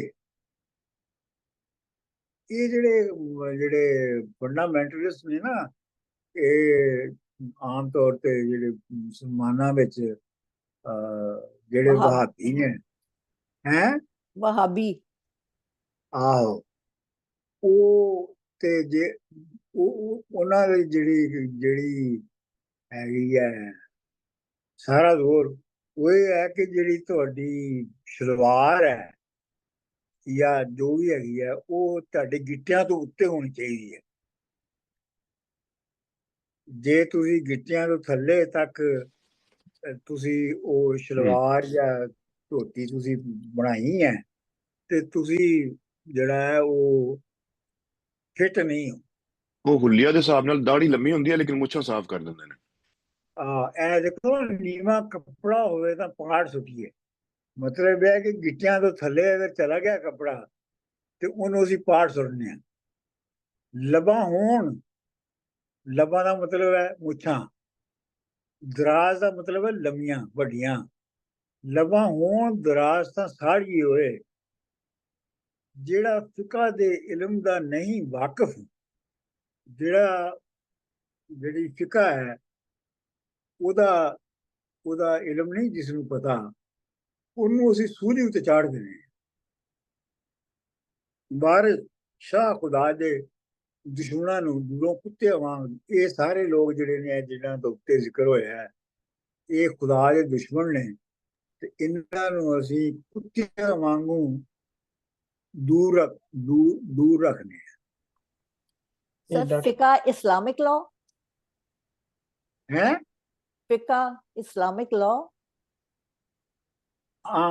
ਕੀ ਕਹਿੰਦੇ ਨੇ ਉਹਨੂੰ? ਇਸਲਾਮਿਕ ਜੂਰਿਸਪ੍ਰੂਡੈਂਸ ਕਹਿੰਦੇ। ਓਕੇ ਫਿਕਾ ਜਿਹੜੀ ਉਹ ਜੂਰਿਸਪ੍ਰੂਡੈਂਸ ਹੈ ਨਾ। ਠੀਕ ਹੈ।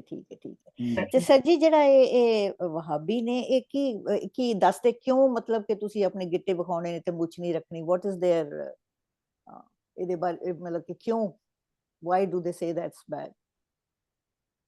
ਉਹ ਜਿਹੜੇ ਵਹਾਬ ਸੀ ਨਾ, ਉਹ ਵਹਾਬ ਨੇ ਸਾਊਦੀ ਅਰਬ ਤੋਂ ਆਪਣੀ ਮੂਵਮੈਂਟ ਸ਼ੁਰੂ ਕੀਤੀ ਸੀ ਉਸੇ। ਹਾਂਜੀ, ਤੇ ਉਹਨਾਂ ਦਾ ਸਾਰਾ ਜ਼ੋਰ ਜਿਹੜਾ ਸੀ ਉਹ ਅਪੀਅਰੈਂਸ ਦੇ ਉੱਤੇ ਸੀ। ਡਿਸਟਿੰਗੁਇਸ਼ਿੰਗ ਫੀਚਰਸ ਬਣਾਤੇ ਨਾ ਦੂਜਿਆਂ ਨਾਲੋਂ। ਬਿਲਕੁਲ। ਠੀਕ, ਉਹਦਾ ਕੋਈ ਵਜ੍ਹਾ ਨਹੀਂ ਸੀ, ਉਹਦੀ ਕੋਈ ਖਾਸ ਵਜ੍ਹਾ ਨਹੀਂ ਸੀ, just to distinguish themselves. Okay, got it. ਮਤਲਬ ਇਹ ਹੈ ਕਿ ਵੈਸੇ ਵੀ ਜਿਹੜੇ ਵਾਰਿਸ ਸ਼ਾਹ ਇਹ ਵੀ ਤੇ ਕਹਿ ਰਹੇ ਨਾ ਕਿ ਜਿਹੜੇ ਇਹ ਮਜ਼ਹਬੀ ਐਸਟੈਬਲਿਸ਼ਮੈਂਟ ਵਾਲੇ ਨੇ, ਇਹ ਤੁਹਾਡੇ ਹੁਲੀਏ ਨੂੰ ਵੇਖ ਕੇ ਤੇ ਤੁਹਾਡੇ ਬਾਰੇ ਚ ਫਤਵਾ ਲਾ ਦਿੰਦੇ ਨੇ। They were Puritanians, na? ਹਾਂ ਇਹ ਡਾਕਟਰ ਸਾਹਿਬ ਕਮੈਂਟ ਕਰਨਾ ਸੀ, ਇਹ ਬੜਾ ਬੰਦ ਦਾ ਜਿਹੜਾ ਕੰਕਲੂਜਨ ਹੈ ਆਖਰੀ ਲਾਈਨ ਦਾ ਬੜਾ ਆਇਰੋਨਿਕਲ ਹੈ ਔਰ ਬੜਾ ਮਜ਼ੇਦਾਰ ਹੈ ਕਿ ਉਹ ਰੱਬ ਜਿਹੜਾ ਕਿ ਬੰਦਿਆਂ ਨਾਲ ਪਿਆਰ ਕਰਨ ਦਾ ਦਰਸ ਦਿੰਦਾ ਹੈ, ਉੱਥੇ ਉਹਨੂੰ ਬਿਲਕੁਲ ਉਲਟ ਕਰਦਾ ਪਿਆ ਕਿ ਵਾਰਿਸ ਸ਼ਾਹ ਖੁਦਾ ਦੀਆਂ ਦੁਸ਼ਮਣਾਂ ਨੂੰ, ਕਿ ਉਹਨੇ ਇਨਸਾਨ ਨੂੰ ਜਿਹੜਾ ਕਿ ਅੱਲਾ ਨੇ ਬਣਾਇਆ, ਰੱਬ ਨੇ ਬਣਾਇਆ ਤੇ ਰੱਬ ਦਾ ਬੰਦਾ ਹੈ ਔਰ ਰੱਬ ਪਿਆਰ ਜਾਂ ਮੁਹੱਬਤ ਦਾ ਦਰਸ ਦਿੰਦਾ ਹੈ, ਉਹਨੂੰ ਰੱਬ ਦਾ ਦੁਸ਼ਮਣ ਕਰਾਰ ਦੇ ਦਿੱਤਾ ਉਹਨੇ ਇਹਦੇ ਚ।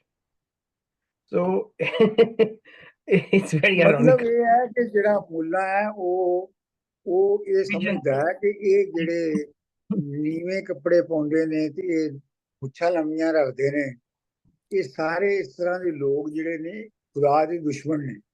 ਹਾਂਜੀ ਤੇ ਇਹਨਾਂ ਨੂੰ ਉਸੇ ਤਰ੍ਹਾਂ ਟ੍ਰੀਟ ਕਰਨਾ ਚਾਹੀਦਾ ਜਿਵੇਂ ਕੁੱਤਿਆਂ ਨੂੰ ਕਰੀਦਾ ਹੈ। Doctor Sahib mild farm of ਬਲਾਸਫੇਮੀ ਇਹ ਕਿਸਮ ਦੀ ਹੈ ਮਾਈਲਡ ਫਾਰਮ ਆਫ ਬਲਾਸਫੇਮੀ। ਜੀ ਜੀ ਸਰ ਜੀ ਤੇ ਬੜੀ ਵੱਡੀ ਇੱਥੇ ਇੱਕ ਬੜੀ ਵੱਡੀ ਗੱਲ ਹੈਗੀ ਹੈ ਕਿ ਜਿਹੜਾ ਇਹ ਮੁੱਲਾ ਹੈ ਇਹ ਮਜ਼ਹਬ ਦੇ ਨਾਂ ਦੇ ਉੱਤੇ ਵਾਇਲੈਂਸ ਨੂੰ ਕੰਡੋਨ ਕਰ ਰਿਹਾ। ਬਿਲਕੁਲ ਬਿਲਕੁਲ exactly same thing was happening in Christianity. ਜਿਹੜੇ ਉਹ ਕਰੂਸੇਡ ਸੀਗੇ ਤੇ ਪੋਪ ਸੀਗੇ, ਤੇ ਮਤਲਬ ਕਿ ਮਜ਼ਹਬ ਦੇ ਨਾਂ ਦੇ ਵਿੱਚ ਜਿਹੜੀਆਂ ਇਹ ਸਭ ਤੋਂ ਪੁਰਾਣੀਆਂ ਰਿਲੀਜਨਸ ਨੇ, they were condoning violence in the name of religion at that point. ਹਾਂ ਮਤਲਬ ਇਹ ਹੈ, ਇਹ ਤੇ ਹੁਣ ਕਿਉਂਕਿ ਉਹ ਜਿਹੜੇ ਉਹਦੇ ਕਰੈਕਟਰਸ ਨੇ ਵਾਰਿਸ ਸ਼ਾਹ ਦੇ, ਉਹ ਕਿਉਂਕਿ ਮੁਸਲਿਮ ਸੁਸਾਇਟੀ ਦੇ ਵਿੱਚੋਂ ਨੇ, ਤੇ ਇਸ ਲਈ ਉਹ ਮੁਸਲਮਾਨਾਂ ਦੀ ਜਿਹੜੀ ਸ਼ਰੀਅਤ ਹੈ ਉਹਨੂੰ ਨੰਗਾ ਕਰ ਰਿਹਾ ਨਾ ਜੀ। ਅੱਗੇ ਜਦੋਂ ਜਾਏਗਾ ਉਹ ਆਪਣਾ ਜਦੋਂ ਉਹਦਾ ਹੋਰ ਕਰੈਕਟਰ ਦੇ ਨਾਲ ਬਾਹ ਪਵੇਗਾ ਮਿਸਾਲ, ਤੇ ਉਹ ਫਿਰ ਉਹਨਾਂ ਨੂੰ ਉਵੇਂ ਉਹ ਟ੍ਰੀਟ ਕਰੇਗਾ ਜਿਵੇਂ ਮੱਲਾ ਹੈ, ਜਾਂ ਜਿਵੇਂ ਬਾਅਦ ਦੇ ਵਿੱਚ ਜਿਹੜਾ ਹੈ ਉਹ ਪਿਓ ਹੀਰ ਦਾ ਪਿਓ। ਹਾਂ ਸੋ ਇੱਥੇ ਪਹਿਲੀ ਵਾਰ ਉਹਨੇ ਸਾਨੂੰ ਦੱਸਿਆ ਕਿ ਵੀ that's what they were condoning at that point। ਹਾਂ ਮਤਲਬ ਇਹ ਹੈ ਕਿ ਉਹ ਮੁੱਲਾਂ ਲਈ ਜਿਹੜਾ ਜ਼ਾਹਰਾ ਬੰਦੇ ਦਾ ਜ਼ਾਹਰ ਹੈ ਨਾ, ਉਹ ਸਭ ਕੁਛ ਹੈਗਾ ਹੈ। ਮਤਲਬ ਮੁੱਛਾਂ ਕਿੰਨੀਆਂ ਲੰਮੀਆਂ ਹੋਣੀਆਂ ਚਾਹੀਦੀਆਂ ਨੇ, ਤੇ ਵਾਲ ਕਿੱਦਾਂ ਦੇ ਕਿੰਨੇ ਕੱਟੇ ਹੋਣੇ ਚਾਹੀਦੇ ਨੇ, ਕੱਪੜੇ ਜਿਹੜੇ ਨੇ ਉਹ ਨੀਵੇਂ ਹੋਣੇ ਚਾਹੀਦੇ ਨੇ ਕਿ ਉੱਚੇ ਹੋਣੇ ਚਾਹੀਦੇ ਨੇ, ਮੁੱਛਾਂ ਦਾ ਵੀ ਇਹੋ ਹੀ ਹੈ। ਮਤਲਬ ਇਹ ਹੈ ਕਿ ਜਿਹੜੀਆਂ ਸਿਰਫ ਅਪੀਅਰੈਂਸ ਨੂੰ ਦੇਖ ਕੇ ਬੰਦੇ ਦੇ ਬਾਰੇ ਵਿੱਚ ਫੈਸਲਾ ਕਰਦੇ ਨੇ। ਅੱਛਾ ਡਾਕਟਰ ਸਾਹਿਬ, ਉਹ ਇਹ ਜਿੰਨੇ ਸੈਕਟ ਨੇ ਨਾ ਜਿਹੜੇ ਅਪੀਅਰੈਂਸ ਤੇ ਜ਼ੋਰ ਦਿੰਦੇ ਨੇ, ਭਾਵੇਂ ਬਰੇਲਵੀ ਨੇ ਤੇ ਭਾਵੇਂ ਵਹਾਬੀ ਨੇ, ਉਹਨਾਂ ਕੋਲ ਪੁੱਛੋ ਤੁਹਾਡੇ ਕੋਲ ਐਵੀਡੈਂਸ ਕੀ ਹੈ, ਤੇ ਉਹਨਾਂ ਦਾ ਐਵੀਡੈਂਸ ਇੱਕੋ ਹੀ ਹੁੰਦਾ ਜੀ ਕਿ ਜੀ ਜਿਹੜੇ ਰਸੂਲ ਸਨ ਉਹਨਾਂ ਦਾ ਅਪੀਅਰੈਂਸ ਇਹ ਹੁੰਦੀ ਸੀ, ਲਿਹਾਜ਼ਾ ਅਸੀਂ ਅਪੀਅਰੈਂਸ ਉਹਨਾਂ ਨਾਲ ਮੈਚ ਕਰਨੀ ਹੈ। ਇਹ ਉਹਨਾਂ ਕੋਲ ਸਿਵਾਏ ਇਹਦੇ ਹੋਰ ਕੋਈ ਲੌਜਿਕ ਨਹੀਂ ਹੁੰਦਾ। ਇੱਕ ਐਸਪੈਕਟ ਹੋਰ ਵੀ ਹੈ ਸਰ, ਇਹ ਦੇਖੋ ਨਾ ਕਿ ਹੁਣੇ ਨਿਕਲਿਆ ਘਰੋਂ ਛੱਡ ਕੇ ਤੇ ਸਿੱਧਾ ਮਸਜਿਦ ਪਹੁੰਚ ਗਿਆ ਹੈ। ਸੋ ਅਮਨ ਇੱਕ ਰਿਜ਼ੋਰਟ ਤੇ ਹੈ ਨਹੀਂ, but when he gets there it means that it worked like a community center as well। ਆਪ ਮਸੀਤਾਂ ਜਿਹੜੀਆਂ ਜਿਹੜੇ ਮੁਸਾਫਿਰ ਹੁੰਦੇ ਸਨ ਮਸੀਤਾਂ ਵਿੱਚ ਹੀ ਠਹਿਰਦੇ ਸਨ ਨਾ, ਕਿਉਂਕਿ ਉੱਥੇ ਆਪਣਾ ਰਾਤ ਗੁਜ਼ਾਰਨ ਦੀ ਜਗ੍ਹਾ ਵੀ ਮਿਲ ਜਾਂਦੀ ਸੀ, ਤੇ ਜਿਹੜਾ ਮਸਜਿਦ ਵਿੱਚ ਠਹਿਰਿਆ ਮੁਸਾਫਿਰ ਹੈ ਉਹਦੇ ਲਈ ਲੋਕ ਖਾਣਾ ਵੀ ਲੈ ਆਉਂਦੇ ਸਨ। ਤੇ ਇਸ ਵਾਸਤੇ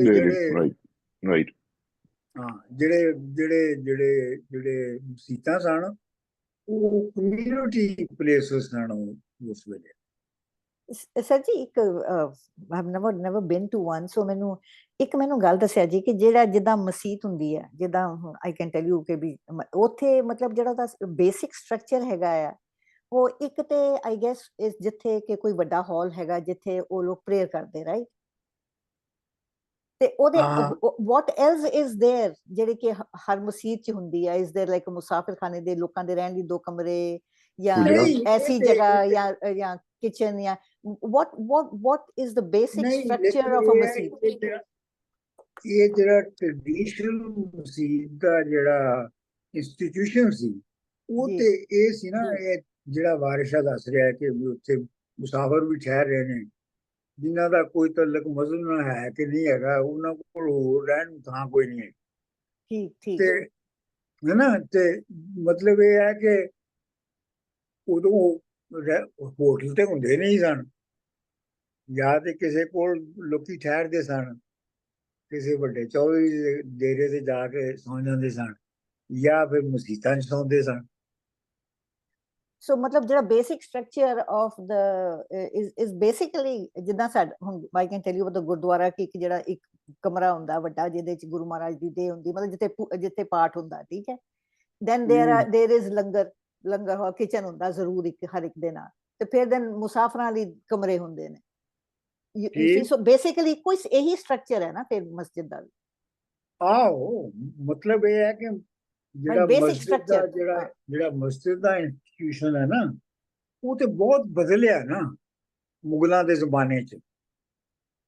ਇਹ ਜਿਹੜਾ ਆਪਣਾ, ਬਲਕਿ ਤੁਸੀਂ ਇਹ ਦੇਖੋ ਕਿ ਈਵਨ 20ਵੀਂ ਸਦੀ ਦੇ ਵਿੱਚ ਖਾਜਾ ਫਰੀਦ ਦੇ ਬਾਰੇ 'ਚ ਕਿਹਾ ਜਾਂਦਾ ਹੈ ਕਿ ਉਹ ਮਸਜਿਦ 'ਚ ਬਹਿ ਕੇ ਮੌਸੀਕੀ ਮਿਊਜ਼ਿਕ ਸੁਣਦਾ ਸੀ। ਤੇ ਉਹਦੇ ਤੇ ਇਤਰਾਜ਼ ਵੀ ਇਹ ਕੀਤਾ, ਬਾਬਾ ਫਰੀਦ ਤੇ ਵੀ ਇਤਰਾਜ਼ ਇਹੋ ਹੀ ਕਰਦੇ ਸਨ ਨਾ। ਬੁੱਲੇ ਸ਼ਾਹ ਤੇ ਹਾਂਜੀ ਬੁੱਲੇ ਸ਼ਾਹ ਤੇ ਵੀ ਆਈ ਸੀ, ਬੁੱਲੇ ਸ਼ਾਹ ਨੱਚਦਾ ਜੀ, ਆਹੋ ਸ਼ਹਿਰੋਂ ਕੱਟਦਾ ਸੀ, ਸ਼ਹਿਰ ਬਦਲ ਕਰਦਾ। ਆਹੋ ਠੀਕ ਹੈ ਸਰ। ਠੀਕ ਹੈ ਜੀ। ਹਾਂਜੀ। ਅੱਛਾ, ਇੱਕ ਹੋਰ ਜਿਹੜੀ ਚੀਜ਼ ਹੈ ਉਹ ਤਾਂ ਆਈਡੀਓਲੋਜੀ ਤਾਂ ਖਰ ਜੋ ਹੈ ਡਿਫਰੈਂਟ ਹੈ, ਪਰ ਇੱਥੇ ਮੁੱਲਾਂ ਦਾ ਜਿਹੜਾ ਗੱਲ ਕਰਨ ਦਾ ਅੰਦਾਜ਼ੇ ਬਿਆਨ ਜਿਹੜਾ ਵਾਰਿਸ ਨੇ ਲਿਖਿਆ, ਉਹ ਇਹ ਤੋਂ ਬਿਨਾਂ ਗੱਲ ਨਹੀਂ ਕਰਨਾ, ਕਿ ਉਹ ਇਹ ਕਿਸਮ ਦੀ ਗਾਲੀ ਕੱਢਣ ਦੇ ਬਰਾਬਰ ਹੈ ਕਿ ਕਿਸੇ ਨਾਲ ਜੇ ਗੱਲ ਕਰਨੀ ਹੈ ਨਾ, ਇੰਨਾ ਐਰੋਗੈਂਟਲੀ ਇਹ ਮੁੱਲਾਂ ਜਿਹੜਾ ਗੱਲ ਕਰ ਰਿਹਾ ਵਾਰਿਸ ਨੇ ਦਿਖਾਇਆ। ਹਰ ਲਾਈਨ ਦੇ ਵਿੱਚ ਤੂੰ ਵਾੜੀਏ ਹੋਏ, ਮਾਰੀਏ ਹੋਏ, ਮਤਲਬ ਕਿ ਬਹੁਤ ਹੀ ਜ਼ੋਰੋ ਸ਼ੋਰ ਦੇ ਨਾਲ, ਚਾੜੀਏ ਹੋਏ, ਦੁਰਕਾਰੀਏ ਹੋਏ, ਡੈਰੋਗੇਟਰੀ ਹੈ ਨਾ। ਹਾਂ ਬਿਲਕੁਲ। He's also establishing his dominance over this, trying to, ਜਿੱਦਾਂ ਦੋ ਇਨਸਾਨਾਂ ਦੇ ਵਿੱਚ ਜਦ ਇੱਕ ਹੁੰਦੀ ਹੈ ਤੇ ਇੱਕ ਬੰਦਾ ਆਪਣੀ ਡੋਮੀਨੈਂਸ ਨੂੰ ਐਸਟੈਬਲਿਸ਼ ਕਰਦਾ ਨਾ, so this mullah is trying to also establish his dominance by saying ਕਿ ਤੂੰ ਮੇਰੇ ਅੱਗੇ ਕੱਖ ਨਹੀਂ, I'm it। ਉਹ ਤੇ ਮੁੱਲਾ ਤੇ ਕਨਵਿੰਸ ਹੈ ਨਾ, ਇਹ ਜਿਹੜੀ ਉਹ ਤੇ ਕਨਵਿੰਸ ਹੈ ਨਾ ਮੁੱਲਾ ਤੇ, ਕਿ ਇਹਨੇ ਜਿਹੜੀ ਸ਼ਕਲ ਸੂਰਤ ਹੈ ਤੇ ਜਿਸ ਤਰ੍ਹਾਂ ਦੇ ਵਾਲ ਤੇ ਕੱਪੜੇ ਇਹਨੇ ਪਾਏ ਨੇ, ਇਹ ਤੇ ਬੰਦਾ ਹੀ ਜਿਹੜਾ ਹੈ ਬਦਮਾਸ਼ ਹੈ।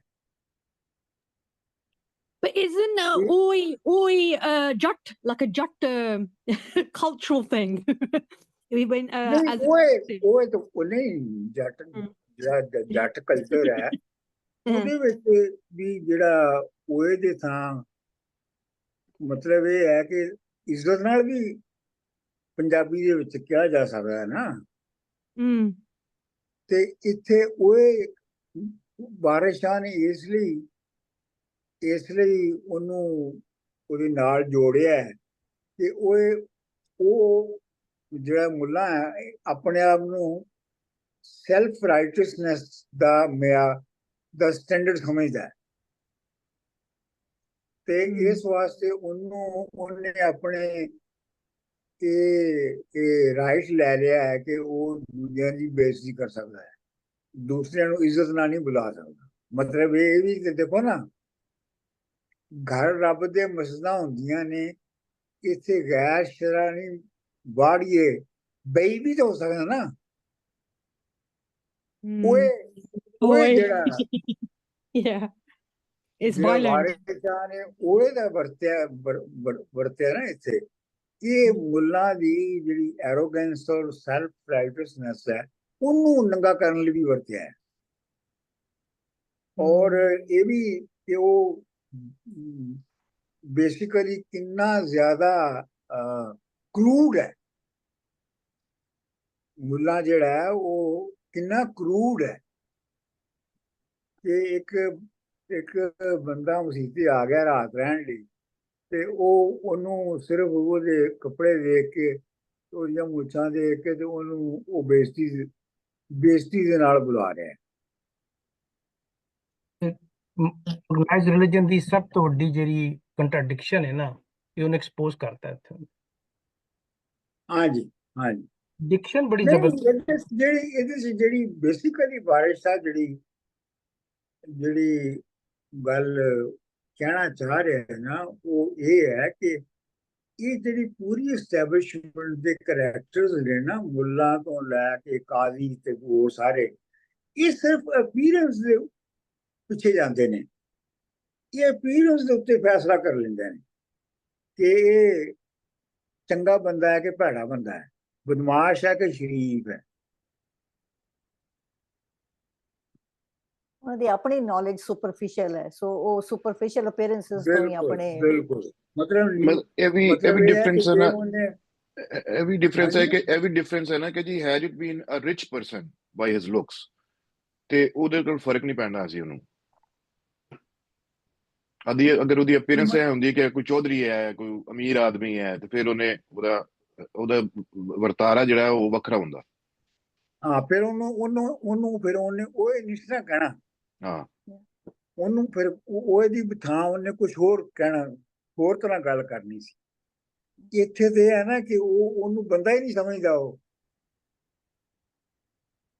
ਕੁੱਤੇ ਨੇ ਕੰਪੇਅਰ ਕਰ ਰਿਹਾ। ਨਾਲੇ ਇੱਥੇ ਡਾਕਟਰ ਸਾਹਿਬ ਦੀ ਆਡੀਅנס ਵੀ ਤੇ ਹੈ, ਪਿੰਡ ਦੇ ਬੰਦੇ ਵੀ ਤੇ ਆ ਕੇ ਖੜੇ ਨੇ, ਤੇ ਉਹਨਾਂ ਦੇ ਅੱਗੇ ਵੀ ਆਪਣੀ ਸੁਪੀਰੀਅਰਿਟੀ ਉਹ ਫੇਰ ਐਸਟੈਬਲਿਸ਼ ਕਰ ਰਿਹਾ ਨਾ। ਉਹਦੇ ਕਈ ਮਕਸਦ ਨੇ ਇਹਦੇ, ਜਿਹੜਾ ਮੁੱਲਾ ਹੈਗਾ। ਮਤਲਬ ਇਹ ਹੈ ਕਿ ਉਹ ਜਿਹੜਾ ਹੈ ਉਹ ਆਪਣੀ ਸੁਪੀਰੀਅਰਿਟੀ ਰੱਖਣ ਲਈ ਉਹਦੀ ਉਹ ਨੁਕਸ ਦੱਸ ਰਿਹਾ ਨਾ ਰਾਂਝੇ ਦੀ ਸ਼ਕਲ ਦੇ, ਜਿਹੜੇ ਕਿ ਅਪੀਅਰੈਂਸ ਦੇ ਵਿੱਚ ਨੇ, ਕਿ ਉਹਦੀਆਂ ਮੁੱਛਾਂ ਨੇ ਉਹਨੇ ਪੱਠੇ ਰੱਖੇ ਨੇ ਲੰਮੇ, ਤੇ ਇਹ ਇਹਨਾਂ ਨੂੰ ਬੇਸ ਬਣਾ ਕੇ ਉਹਨੂੰ ਇੱਜ਼ਤ ਨਾਲ ਬੁਲਾਉਣ ਦੀ ਬਜਾਏ ਉਹ ਕਹਿ ਰਿਹਾ ਹੈ। ਡਾਕਟਰ ਸਾਹਿਬ, ਅੱਜ ਵੀ ਤੁਸੀਂ ਕਿਸੇ ਮੌਲਵੀ ਕੋਲ ਬਹਿ ਜਾਓ ਨਾ, ਤੇ ਉਹ ਸਭ ਤੋਂ ਪਹਿਲੇ ਤੁਹਾਨੂੰ ਫਿਜ਼ੀਕਲ ਅਪੀਅਰੈਂਸ ਤੇ ਜੱਜ ਕਰਕੇ ਤੇ ਆਪਣੇ ਆਪ ਨੂੰ ਬਿਲਕੁਲ ਸੈਪਰੇਟ ਕਰ ਲੇਗਾ। ਕੁਐਸਚਨ ਹੈ ਤੇ ਉਸ ਜ਼ਮਾਨੇ 'ਚ ਜਿਸ ਤਰ੍ਹਾਂ ਮੌਲਵੀ ਦਾ ਵਰਤਾਓ ਹੈ ਰਾਂਝੇ ਵੱਲ, ਹਾਊ ਵਰ ਦੇ toward people of other religion? ਦੂਜੇ ਰਿਲੀਜਨ ਤੇ ਵੈਸੇ ਕਾਫਰ ਨੇ, ਉਹ ਤੇ ਉਹਨਾਂ ਤੇ ਕਤਲ ਵਾਜਬ ਹੈ ਨਾ। ਯਾਨੀ ਕਿ ਇਹ ਰਵਿਸ਼ ਉਹ ਪੁਰਾਣੇ ਉਤੋਂ ਚੱਲੀ ਆ ਰਹੀ ਹੈ। ਹਾਂ, ਮੌਲਵੀਆਂ ਦਾ ਜਿਹੜਾ ਹੈਗਾ, ਜਿਹੜਾ ਗੈਰ ਮਜ਼ਹਬ ਹੈ ਉਹਨੂੰ ਤੇ ਵੈਸੇ ਹੀ ਨੀਚ ਕਰ ਦੇਣਾ ਚਾਹੀਦਾ ਨਾ।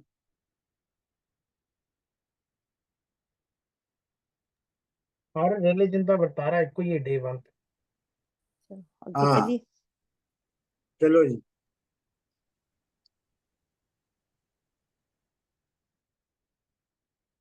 हम पढ़े जी अगला, मैं पढ़ देना। बंद 40 ते 39 सॉरी। ਸਾਨੂੰ 10 ਨਮਾਜ਼ ਹੈ ਕਾਸ਼ ਦੀ ਜੀ। ਹਾਂਜੀ, ਰਾਂਝਾ ਹੁਣ ਕਲਾਮ ਕਰ ਰਿਹਾ ਹੈ ਕਿ ਸਾਨੂੰ 10 ਨਮਾਜ਼ ਹੈ ਕਾਸ਼ ਦੀ ਜੀ, ਕਾਸ਼ ਨਾਲ ਬਣਾ ਕੇ ਸਾਰਿਆਂ ਨੇ, ਤਨ ਨੱਕ ਨਮਾਜ਼ ਦੇ ਹੈਨ ਕਿਤਨੇ, ਮੱਥੇ ਕਿਨਾਂ ਦੇ ਦੁਰੋਂ ਐ ਮਾਰਿਆ ਨੇ, ਲੰਬੇ ਕੱਦ ਚੌੜੀ ਕਿਸ ਹਾਨ ਹੁੰਦੀ, ਕਿਸ ਚੀਜ਼ ਦੇ ਨਾਲ ਸਵਾਰਿਆ ਨੇ, ਵਾਰਸ ਕਿਲੀਆਂ ਕਿਤਨੀਆਂ ਉਸ ਦੀਆਂ ਨੇ, ਜਿਨ ਨਾਲ ਇਹ ਬਨ ਉਤਾਰਿਆ ਨੇ। ਆਹੋ, ਉਹ ਹੁਣ ਜਿਹੜਾ ਰਾਂਝਾ ਹੈ ਜਾਂ ਵਾਰਿਸ ਹੈ ਜਿਹੜਾ ਹੈ, ਉਹਨੂੰ ਜਿਹੜੀ ਅਪੀਅਰੈਂਸ ਹੈ ਉਹਨੂੰ ਇੱਕ ਰਿਡਿਕੂਲਸ ਹੱਦ ਤੱਕ ਲੈ ਕੇ ਜਾ ਰਿਹਾ ਨਾ, ਕਿ ਉਹ ਮੁੱਲਾ ਨੂੰ ਕਹਿ ਰਿਹਾ ਕਿ ਸਾਨੂੰ 10 ਨਮਾਜ਼ ਕਾਸ਼ ਦੀ। ਇਹ ਨਮਾਜ਼ ਜਿਹੜੀ ਹੈ ਇਹ ਕਿਹੜੀ ਚੀਜ਼ ਨਾਲ ਬਣੀ ਹੈ?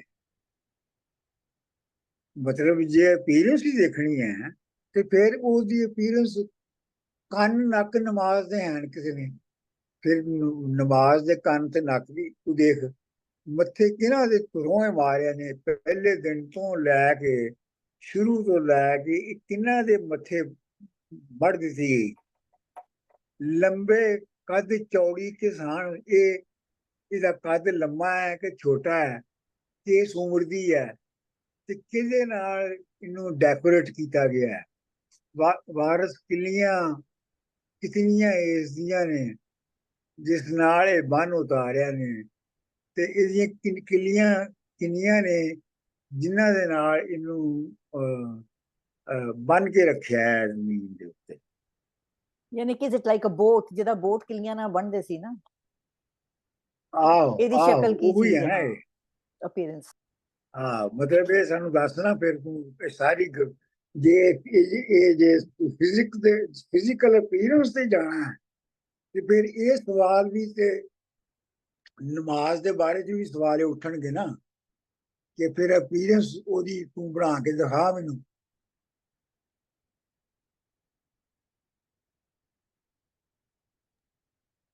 So Waris Shah amazingly personified namaz, which is beautiful. ਬਿਲਕੁਲ ਉਹਨੂੰ ਪਰਸੋਨੀਫਾਈ ਕਰ ਦਿੱਤਾ ਨਾ ਉਹਨੇ। I didn't notice that last time. That's ਕਿਉਂਕਿ beautiful. ਜਿਹੜਾ ਮੁੱਲਾ ਹੈ ਮੁੱਲਾ ਕਿਉਂਕਿ ਉਹਦੀ ਜਿਹੜਾ ਜ਼ਾਹਰਾ ਸ਼ਕਲ ਹੈ ਜਾਂ ਉਹਦੇ ਕੱਪੜੇ ਨੇ ਜਾਂ ਉਹਦੀਆਂ ਮੁੱਛਾਂ ਨੇ ਜਾਂ ਉਹਦੀ ਵਾਲ ਨੇ ਉਹਨਾਂ ਨੂੰ ਵੇਖ ਕੇ ਫੈਸਲਾ ਕਰ ਰਿਹਾ ਨਾ। ਤੇ ਉਹ ਜਿਹੜਾ ਰਾਂਝਾ ਹੈ ਉਹ ਮੁੱਲਾ ਨੂੰ ਝੂਠਾ ਕਰਨ ਲਈ ਇਹ ਕਹਿ ਰਿਹਾ ਕਿ ਜੇ ਅਪੀਅਰੈਂਸ ਹੀ ਸਾਰੀ ਕੁਛ ਹੈਗੀ ਹੈ ਤੇ ਫਿਰ ਨਮਾਜ਼ ਦੀ ਅਪੀਅਰੈਂਸ ਵੀ ਸਾਨੂੰ ਦਿਖਾ। ਲੰਮੇ ਕੱਦ ਚੌੜੀ ਕਿਸਾਨ ਹੁੰਦੀ, ਲੰਮੇ ਕੱਦ ਦੀ ਲੰਮੀ ਹੈ, ਚੌੜੀ ਹੈ, ਕਿਸ ਉਮਰ ਦੀ ਹੈ, ਇਹ ਸਾਰੀਆਂ ਗੱਲਾਂ ਫਿਰ ਸਾਨੂੰ ਤੂੰ ਨਮਾਜ਼ ਦੇ ਬਾਰੇ ਚ ਦੱਸ ਨਾ। ਮਤਲਬ ਰਿਡੀਕੂਲ ਕਰ ਰਿਹਾ ਨਾ ਉਹਨੂੰ।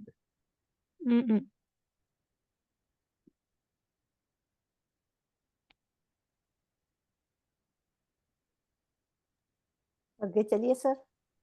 ਜੀ ਮੇਰੇ ਖਿਆਲ ਇੱਕ ਇਹ ਵੀ ਗੱਲ ਨਾਲ ਹੈ ਕਿ ਉਹ ਪਹਿਲਾਂ ਸਪਿਰਿਚੁਅਲ ਗੱਲ ਕਰ ਰਿਹਾ ਸੀ ਕਾਜ਼ੀ, ਤੇ ਇਹਨੇ ਹੁਣ ਫਿਜ਼ੀਕਲ ਮਟੀਰੀਅਲਿਸਟਿਕ ਗੱਲ ਕਰ ਦਿੱਤੀ ਕਿ ਮੈਨੂੰ ਐਕਚੁਅਲੀ ਉਹਦੀ ਫਿਜ਼ੀਕਲ ਸ਼ੇਪ ਦੱਸ ਤਾਂ ਦਿਖਾ। ਮਤਲਬ ਇਹ ਹੈ ਕਿ ਜੇ ਤੂੰ ਫਿਜ਼ੀਕਲ ਅਪੀਅਰੈਂਸ ਤੋਂ ਹੀ ਫੈਸਲਾ ਕਰਨਾ ਹੈ ਹਾਂਜੀ ਹਰ ਚੀਜ਼ ਦਾ, ਤੇ ਫਿਰ ਤੂੰ ਨਮਾਜ਼ ਦਾ ਵੀ ਫਿਜ਼ੀਕਲ ਨਕਸ਼ਾ ਖਿੱਚ ਕੇ ਦਿਖਾ। ਮਤਲਬ ਨਮਾਜ਼ ਤੇ ਜਿਹੜੀ ਪ੍ਰੇਅਰ ਹੈ ਉਹ ਤੇ ਦਿਲ ਤੋਂ ਤੁਸੀਂ ਕਰ ਰਹੇ ਹੋ ਨਾ, ਤੇ ਉਹਦੀ ਕੋਈ ਜ਼ਾਹਰਾ ਸ਼ਕਲ ਤੇ ਨਹੀਂ ਹੈਗੀ। ਸਰ ਉਹੀ ਹੈ ਨਾ, ਡਿਬੇਟ ਚੱਲ ਰਿਹਾ ਹੈ। ਇਟਸ ਕਿ ਪੁਆਇੰਟ ਐਂਡ ਕਾਊਂਟਰ ਪੁਆਇੰਟ ਹੋ ਰਿਹਾ ਹੈ। ਜੀ ਆ।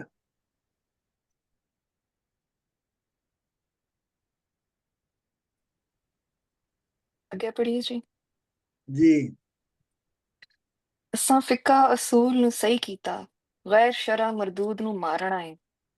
ਅਸਾਂ ਦੱਸਣੇ ਕੰਮ ਇਬਾਦਤਾਂ ਦੇ ਪੁਲ ਸਿਰਾਤ ਤੋਂ ਪਾਰ ਉਤਾਰਨਾ ਹੈ। ਫਰਜ਼ ਸੁਨਤਾਂ ਵਾਜਬਾਂ ਨਫਲ ਵਿਤਰਾਂ ਨਾਲ ਜਾਇਜ਼ਾਂ ਸੱਚ ਨਤਾਰਨਾ ਹੈ। ਵਾਰਿਸ ਸ਼ਾਹ ਜਮਾਤ ਦੇ ਤਾਰਕਾਂ ਨੂੰ ਤਾਜ਼ਿਆਨਿਆਂ ਦੁਰਿਆਂ ਮਾਰਨਾ। ਹਾਂਜੀ, ਅਸਾਂ ਫਿੱਕਾ ਅਸੂਲ ਨੂੰ ਸਹੀ ਕੀਤਾ, ਅਸੀਂ ਬਿਲਕੁਲ ਉਹਨੂੰ ਅਪਰੋਪਰੀਏਟ ਕਰ ਲਿਆ ਹੈ ਤੇ ਗੈਰ ਸ਼ਰ੍ਹਾ ਮਰਦੂਦ ਨੂੰ ਮਾਰਨਾ ਹੈ। ਤੇ ਜਿਹੜਾ ਸ਼ਰੀਅਤ ਤੇ ਨਹੀਂ ਚੱਲਦਾ ਉਹਨੂੰ ਅਸੀਂ ਮਾਰ ਦੇਣਾ ਹੈ। ਅਸਾਂ ਦੱਸਣੇ ਸਾਡਾ ਫਰਜ਼ ਹੈ ਕਿ ਅਸੀਂ ਲੋਕਾਂ ਨੂੰ ਦੱਸੀਏ ਕਿ ਇਬਾਦਤ ਕਿਵੇਂ, ਪ੍ਰੇਅਰ ਕਿਵੇਂ ਕੀਤੀ ਜਾਂਦੀ ਹੈ। ਤੇ ਪੁਲਿਸ ਰਾਤ, ਤੁਹਾਨੂੰ ਪਤਾ ਨਾ ਪੁਲਿਸ ਰਾਤ ਦਾ ਕੀ ਹੈਗਾ ਜੀ, ਜਿਹੜਾ ਰਸਤਾ ਹੈਗਾ ਆ ਬਿਟਵੀਨ ਹੈਵਨ ਐਂਡ ਦੋਜ਼ਖ ਦਾ ਔਰ ਹੈਵਨ ਦਾ ਜਿਹੜਾ ਰਸਤਾ ਹੈਗਾ, ਜਿਹੜਾ ਬਹੁਤ ਹੀ ਬਾਰੀਕ ਔਰ ਬਹੁਤ ਹੀ ਮੁਸ਼ਕਿਲ ਇੱਕ ਹੈਗਾ ਜਿਹੜਾ ਰਸਤਾ। ਰੋਜ਼ੇ ਕਿਆਮਤ ਵਾਲੇ ਦਿਨ ਜਿਹੜਾ ਚੱਲ ਕੇ ਜਾਂਦਾ, ਹਰ ਇੱਕ ਤੋਂ ਗੁਜ਼ਰੇਗਾ। ਹਰ ਕੋਈ ਲੰਘੇਗਾ ਤੇ ਜਿਹੜੀਆਂ ਕਿਤੇ ਚੰਗੇ ਕੰਮ ਬਹੁਤੇ ਹੋਣਗੇ ਉਹ ਗੁਜ਼ਰ ਜਾਵੇਗਾ ਤੇ ਬਾਕੀ ਸਾਰੇ ਉੱਥੋਂ ਡਿੱਗ ਜਾਣਗੇ। ਬਿਲਕੁਲ ਉਹ ਦੋਜ਼ਖ ਚਲੇ ਜਾਣਗੇ ਤੇ ਉਹ ਜੰਨਤ ਚਲੇ ਜਾਣਗੇ। ਬਿਲਕੁਲ ਉੱਥੇ ਹੀ ਛਾਂਟੀ ਹੋ ਜਾਣੀ ਹੈ।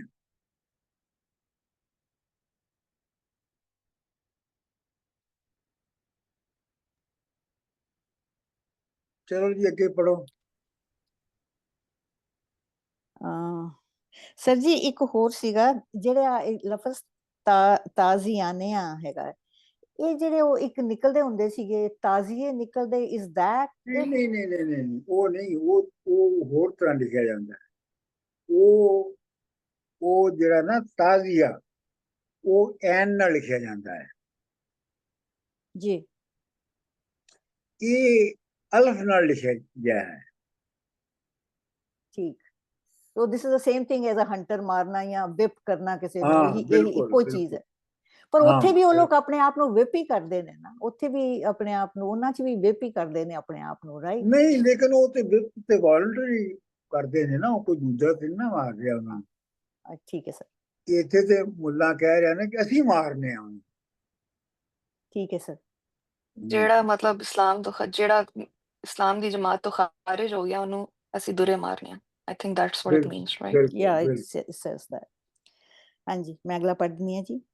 ਬਾਸ ਹਲਵਿਆਂ ਦੀ ਖਬਰ ਮੁਰਦਿਆਂ ਦੀ, ਨਾਲ ਦੁਆਏ ਦੇ ਜਿਉਂਦੇ ਮਾਰਦੇ ਹੋ, ਅੰਨੇ ਕੋੜਿਆਂ ਲੂਲਿਆਂ ਵਾਂਗ ਬੈਠੇ, ਕੁਰਾ ਮਰਨ ਜਮਾਨ ਦਾ ਮਾਰਦੇ ਹੋ, ਸ਼ਰਾ 'ਚ ਸਰਪੋਸ਼ ਬਣਾਇਆ ਜੇ, ਰਵਾਦਾਰ ਵੱਡੇ ਗੁਨਹਗਾਰ ਦੇ ਹੋ, ਵਾਰਿਸ਼ਾ ਮੁਸਾਫਰਾਂ ਆਇਆਂ ਨੂੰ ਚਲੋ ਚੱਲ ਹੀ ਪਏ ਪੁਕਾਰਦੇ ਹੋ। ਹਾਂਜੀ, ਉਹ ਕਹਿੰਦਾ ਬਾਸ ਹਲਵਿਆਂ ਦੀ ਖਬਰ ਮੁਰਦਿਆਂ ਦੀ। ਤੁਸੀਂ ਜਿਹੜੇ ਮੁਲਾਣੇ ਹੋ, ਤੁਹਾਡੀ ਬੇਸਿਕ ਕੰਸਰਨ ਇਹ ਹੈ ਕਿ ਹਲਵਾ ਕਿੱਥੇ ਪੱਕ ਰਿਹਾ ਹੈ, ਤੇ ਉਹ ਖਾਸ ਤੌਰ ਤੇ ਜਦੋਂ ਮੁੰਡੇ ਮਰਦੇ ਨੇ ਜਾਂ ਕੋਈ ਜੰਮਦਾ ਹੈ ਤੇ ਉਹਦੇ ਉੱਤੇ ਹਲਵਾ ਵਗੈਰਾ ਪੱਕਦਾ ਹੈ, ਤੇ ਤੁਹਾਨੂੰ ਤੁਹਾਡਾ ਕੰਸਰਨ ਸੁਸਾਇਟੀ ਨਾਲ ਇਹ ਹੈ ਕਿ ਤੁਸੀਂ ਹਲਵਿਆਂ ਦੀ ਜਿਹੜੀ ਬਾਸ ਹੈ ਜਾਂ ਖੁਸ਼ਬੂ ਜਾਂ ਬਦਬੂ ਹੈ, ਤੇ ਤੁਸੀਂ ਉਹਦੇ ਵੱਲ ਹੀ ਸਾਰਾ ਤੁਹਾਡੀ ਕੰਸਨਟ੍ਰੇਸ਼ਨ ਹੈ। ਅੰਨੇ ਕੋੜਿਆਂ ਲੂਲਿਆਂ ਵਾਂਗ ਬੈਠੇ, ਤੇ ਤੁਸੀਂ ਅੰਨਿਆਂ ਤੇ ਕੋੜਿਆਂ, ਕੋੜੇ ਨੂੰ ਕੀ ਕਹਿੰਦੇ ਨੇ ਜੀ? ਲੈਪਰ। ਹਾਂ, ਲੈਪਰ।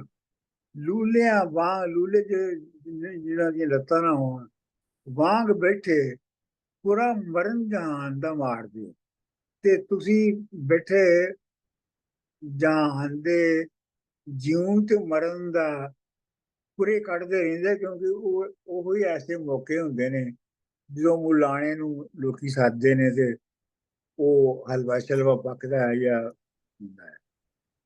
ਸ਼ਰਾ ਚਾ ਸਰਪੋਸ਼ ਬਣਾਇਆ ਜੇ। ਸਰਪੋਸ਼ ਜਿਹੜਾ ਹੈਗਾ ਉਹ ਜਿਹੜਾ ਕੱਪੜਾ ਜਿਹਦੇ ਨਾਲ ਢੱਕਿਆ ਹੁੰਦਾ ਹੈ ਖਾਣੇ ਨੂੰ, ਉਹਨੂੰ ਸਰਪੋਸ਼ ਕਹਿੰਦੇ ਨੇ। ਸ਼ਰਾ ਚਾ ਸਰਪੋਸ਼ ਬਣਾਇਆ ਜੇ। ਤੁਸੀਂ ਸ਼ਰਾ ਜਿਹੜੀ ਹੈ ਤੁਹਾਡੀ ਉਹ ਸਿਰਫ ਢੱਕਣ ਲਈ ਹੈ, ਗੰਦ ਨੂੰ ਢੱਕਣ ਲਈ ਹੈ। ਰਵਾਦਾਰ ਵੱਡੇ ਗੁਨਾਹਗਾਰ ਦੇ ਹੋ, ਤੇ ਤੁਸੀਂ ਇਹ ਬਹੁਤ ਵੱਡੇ ਗੁਨਾਹੀ ਹੋ।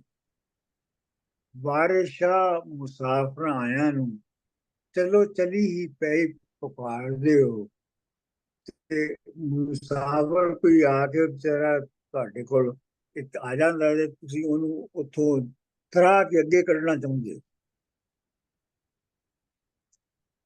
ਸਰ ਜਿਹੜਾ ਕੁਰਾ ਹੈਗਾ ਆ, ਇਸ it the same thing as fall ਕੱਢਣਾ? ਨਹੀਂ, ਫਾਲ ਨਹੀਂ। ਇੱਕ ਤਰੀਕੇ ਨਾਲ ਸਹੀ ਵੀ ਹੈ, ਫਾਲ ਹੀ ਹੋ ਸਕਦੀ ਹੈ। ਕੁਰਾ ਕੱਢਣਾ ਹੁੰਦਾ ਹੈ, ਮਿਸਾਲ ਦੇ ਤੌਰ ਤੇ ਤੁਸੀਂ ਕਿਹਾ ਜੀ ਕਿ ਮੈਂ ਬਾਰਿਸ਼ਾਂ ਤੋਂ ਕੁਰਾ ਕੱਢਣਾ ਹੈ, ਠੀਕ, ਤੇ ਤੁਸੀਂ ਰੈਂਡਮਲੀ ਉਹ ਕਿਤਾਬ ਨੂੰ ਖੋਲਿਆ ਤੇ ਜਿਹੜੇ ਸਫੇ ਤੇ ਜਿਹੜਾ ਸਵਾ ਸਾਹਮਣੇ ਆ ਗਿਆ ਤੇ ਤੁਸੀਂ ਉਹਦੇ ਤੋਂ ਹੀ ਸਾਰਾ ਕੁਝ ਨਤੀਜਾ ਕੱਢ ਲੈਣਾ। ਹਾਂਜੀ, ਤੇ ਸਰ ਜੀ ਇੱਥੇ ਇਹ ਵੀ ਤਾਂ ਦੱਸਦਾ ਕਿ ਜਿਹੜੇ ਹੈਗੇ ਨੇ ਮੁੱਲਾ they are the parasites of society, non productive parasites of society, ਤੇ ਜਿਹੜਾ ਇਹਨਾਂ ਨੇ ਸ਼ਰ੍ਹਾ ਹੈਗੀ ਆ ਉਹ ਇਹਨਾਂ ਨੇ ਆਪਣਾ ਜਿਹੜਾ ਰੋਟੀ ਪਾਣੀ ਖਾਣ ਦਾ ਜ਼ਰੀਆ ਬਣਾਇਆ ਹੋਇਆ ਉਹਨੂੰ ਢਕਣ ਲਈ ਕੀਤਾ ਹੋਇਆ, ਜਸਟ ਟੂ ਉਹਨੂੰ ਢਕ ਲੈਂਦੇ ਨੇ ਸ਼ਰ੍ਹਾ ਦੇ ਨਾਂ ਤੇ। ਬਿਲਕੁਲ ਬਿਲਕੁਲ ਬਿਲਕੁਲ ਬਿਲਕੁਲ। ਇਹ ਆਖਰੀ ਅਸੀਂ ਪੜ੍ਹਨਾ ਹੈ ਅਗਲਾ, ਕਿਉਂਕਿ ਇਸ ਤੋਂ ਬਾਅਦ ਫਿਰ ਕਹਾਣੀ ਜਿਹੜੀ ਹੈ ਉਹ ਅੱਗੇ ਅੱਗੇ ਚੱਲ ਪੈਣੀ ਹੈ। मैं पढ़ ला? हाँ जी पढ़ो। हाँ जी। बंद 42 मुल्ला दा कलाम है। मुल्ला आखिया ना माकूल जट्टा, फर्ज कज के रात गुजार जाई, फजर होंदी थों अगे ही उठ एथों, सिर कज के मस्जिदों निकल जाई, घर रब दे नाल ना बन झेड़ा, अज गैब दियां हुजतां ना उठाई, वारशा खुदा दे खानियां नूं, ए मुल्ला भी चमड़े हैन बलाई। हाँ, अखीर वारिस शाह ने कंक्लूजन ਇਹ ਕੱਢ ਦਿੱਤਾ ਹੈ ਕਿ ਇਹ ਜਿਹੜੇ ਬੁਲਾਣੇ ਨੇ ਇਹ ਵੀ ਜਿਹੜੇ ਨੇ ਇਹ ਬੁਲਾਵਾਂ ਦੀ ਤਰ੍ਹਾਂ ਜਿਹੜੇ ਨੇ ਇਹ ਮਸੀਤਾਂ ਨੂੰ ਚੰਬੜੇ ਹੋਏ ਨੇ। ਮੁੱਲਾ ਆਖਿਆ ਨਾਮਾ ਕੂਲ ਜੱਟਾ ਫਰਜ਼ ਕੱਜ ਕੇ, ਫਰਜ਼ ਕੱਜਣਾ ਹੁੰਦਾ ਤੁਹਾਡੇ ਜਿਹੜੇ ਆਪਣਾ ਪ੍ਰਾਈਵੇਟ ਪਾਰਟਸ ਨੇ ਉਹਨਾਂ ਨੂੰ ਢਕਣਾ। ਫਰਜ਼ ਕੱਜ ਕੇ ਰਾਤ ਗੁਜ਼ਾਰ ਜਾਈ, ਫਜਰ ਹੁੰਦੀ ਤੋਂ ਅੱਗੇ ਹੀ ਉੱਠ ਇੱਥੋਂ, ਸਿਰ ਕੱਜ ਕੇ ਸਿਰ ਨੂੰ ਢੱਕ ਕੇ ਮਸਜਿਦੋਂ ਨਿਕਲ ਜਾਈ, ਘਰ ਰੱਬ ਦੇ ਨਾਲ ਨਾ ਬਨ ਝੇੜੇ। ਇਹ ਜਿਹੜੀ ਤੂੰ ਮੇਰੇ ਨਾਲ ਆਰਗੂਮੈਂਟੇਸ਼ਨ ਕਰ ਰਿਹਾ ਹੈ ਇਹ ਤੂੰ ਮੇਰੇ ਨਾਲ ਨਹੀਂ ਬਲਕਿ ਰੱਬ ਦੇ ਘਰ ਨਾਲ ਤੂੰ ਜਿਹੜਾ ਉਹ ਝਗੜਾ ਕਰ ਰਿਹਾ ਹੈ। ਅਜ਼ਗੈਬ ਦੀਆਂ ਹੁਜਤਾਂ ਨਾ ਉਠਾਈ। ਅਜ਼ਗੈਬ ਦੀਆਂ ਹੁਜਤਾਂ ਦਾ ਮਤਲਬ ਹੈ ਕਿ ਉਹ ਦਲੀਲਾਂ ਦੇਣੀਆਂ ਜਾਂ ਉਹ ਐਕਸਕਿਊਜ਼ਸ ਬਣਾਉਣੇ ਜਿਨ੍ਹਾਂ ਦੀ ਬੇਸ ਕੋਈ ਨਾ ਹੋਵੇ। ਅਜ਼ਗੈਬ ਦਾ ਮਤਲਬ ਹੈ ਗੈਬ ਤੋਂ, ਯਾਨੀ ਬੇਸਲੈਸ, ਜਿਹਦੀ ਕੰਕਰੀਟ ਕੋਈ ਬੇਸ ਨਹੀਂ ਹੈਗੀ। ਤੇ ਹੁਜਤਾਂ ਹੁੰਦੀਆਂ ਦਾ ਮਤਲਬ ਹੈਗਾ ਐਕਸਕਿਊਜ਼ਸ। ਯਾਨੀ ਇੱਕ ਤੇ ਦਲੀਲ ਹੁੰਦੀ ਹੈ ਨਾ, ਆਰਗੂਮੈਂਟ ਹੁੰਦਾ ਹੈ, ਤੇ ਦੂਜੀ ਹੁਜਤ ਹੁੰਦੀ ਹੈ। ਹੁਜਤ ਹੈ ਕਿ ਤੁਸੀਂ ਸਿਰਫ ਆਪਣਾ ਪੁਆਇੰਟ ਆਫ ਵਿਊ ਸਹੀ ਸਾਬਤ ਕਰਨ ਲਈ ਤੁਸੀਂ ਆਪਣਾ ਇੱਧਰ ਉੱਧਰ ਦੀਆਂ ਗੱਲਾਂ ਜੋੜਨੀਆਂ ਸ਼ੁਰੂ ਕਰ ਦਿੰਦੇ ਹੋ।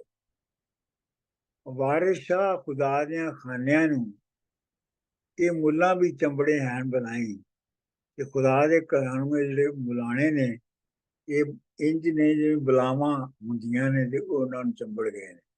ਬੁਲਾਵਾਂ ਕਹਿੰਦੇ ਨਾ ਜੀ ਬੁਲਾ ਚੰਬੜ ਜਾਂਦੀ ਹੈ, ਤੁਹਾਨੂੰ ਬੁਲਾਵਾਂ ਵੀ ਚੰਬੜੀਆਂ।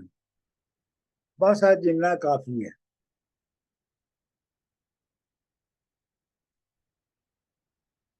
ਇਹ ਜਿਹੜਾ ਪਹਿਲੀ ਲਾਈਨ ਚ ਕਹਿ ਰਿਹਾ ਨਾ ਫਰਜ਼ ਕੱਜ ਕੇ, ਇਹ ਇਜ਼ ਦੈਟ ਮੀਨ ਕਿ ਤੂੰ ਸ਼ਰਾਫਤ ਨਾਲ ਕੋਈ ਐਸਾ ਵੈਸਾ ਕੰਮ ਨਾ ਕਰੀ।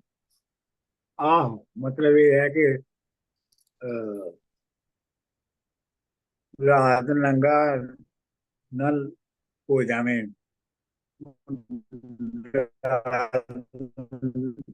ਨੰਗਾ ਹੋ ਕੇ ਨਾ ਸੌਂਵੀਂ। ਹਾਂ, ਕਿ ਮਤਲਬ ਸ਼ਰਾਫਤ ਨਾਲ ਤੂੰ ਅੱਜ ਦੀ ਰਾਤ ਕੱਢ।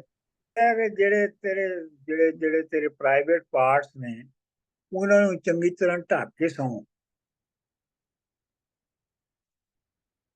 ਫਜਰ ਹੁੰਦੀ ਤੋਂ ਅੱਗੇ ਹੀ ਉੱਠ ਇੱਥੋਂ, ਸਿਰ ਕੱਜ ਕੇ ਮਸਜਿਦੋਂ ਨਿਕਲ ਜਾਈ।